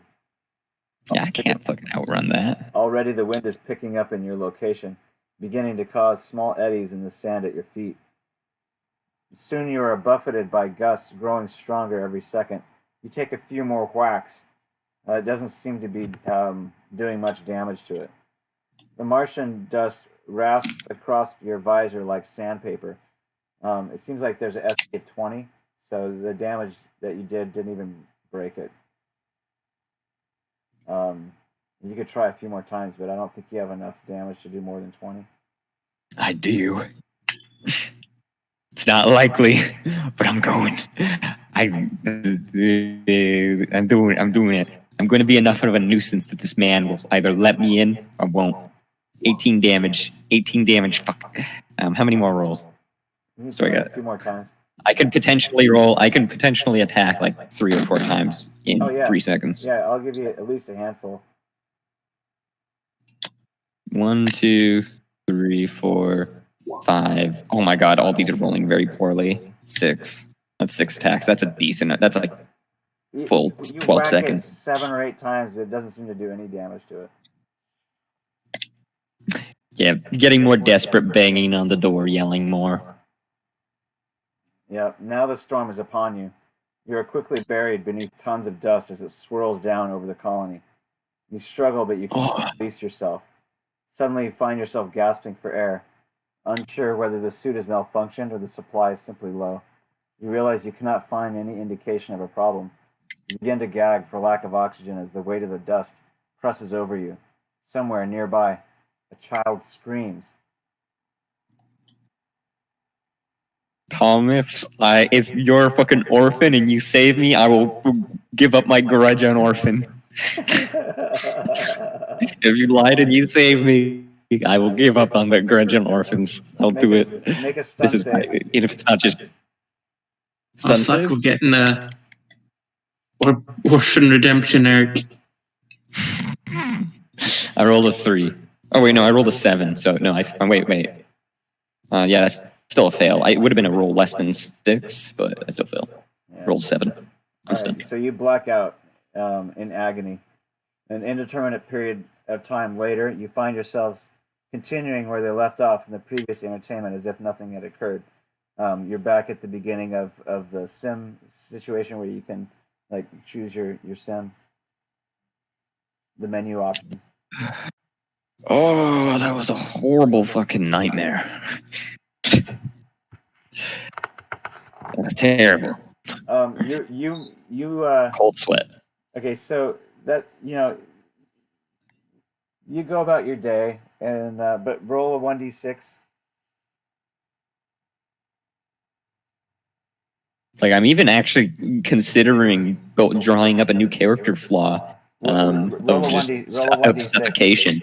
Roll a 1d6. Right, like fear suffocation or something. What's that called? There's a There's something for that. It's like confinement or It's a something. phobia, claustrophobia. Yeah. Yeah, I think we're gonna give Pink Eye claustrophobia for that one. That was fucking traumatizing. Roll a 1d6, please. By the way, I have to go. Jack, roll a 1d6. I just wait. Did it not roll? Oh, my bad. Okay, Two. so you're gonna have recurring nightmares of this for about 4 days.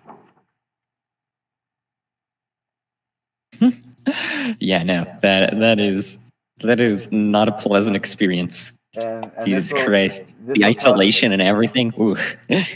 roll another 1d6 for me.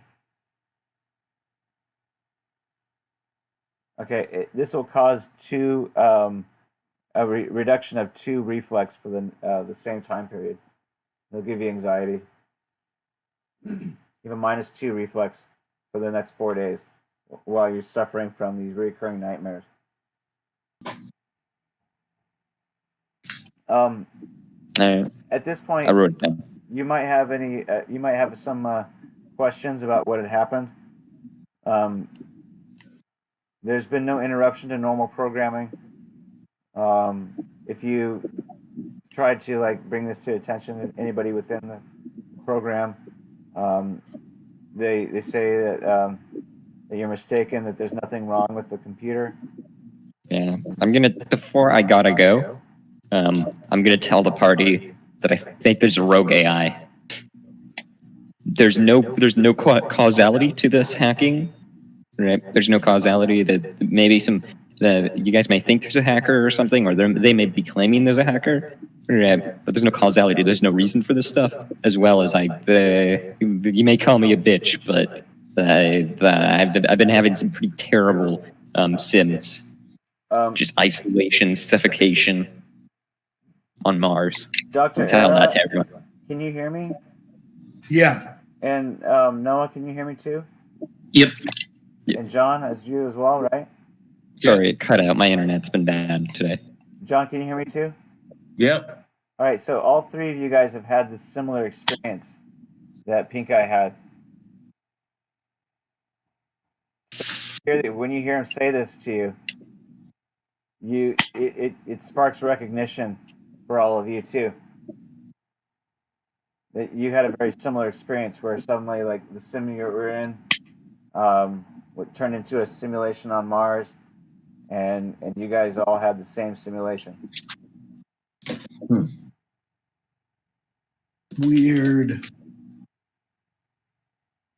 I just thought it So was either one of two things has happened, or I want to make this clear. Rogue AI, I'm calling it right now, right? Or the radiation has given us all psionic powers. I like that one. Yeah, I like it too, but probably not true. You guys could all roll an awareness check. That's how you end the game right there. Yep. 24. 20. Okay, it occurs to you 26. guys that maybe it would behoove you to do some more interviewing and find out who else on board the ship may have experienced that dream nightmare. I'm gonna pester people now to not leaving the session on this because I do gotta go. From now to for the foreseeable future in all of the simulations, I'm no longer doing any solo, even if it's deadening boring watching stupid History Channel aliens. I'm still just gonna hang out with Era and heckle, right? Because I don't want to be alone now.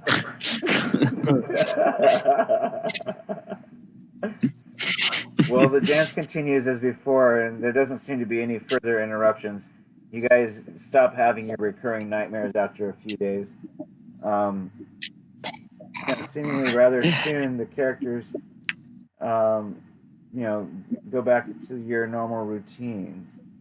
So I'll let you go for now, Pink Eye. I think it's been a good time playing.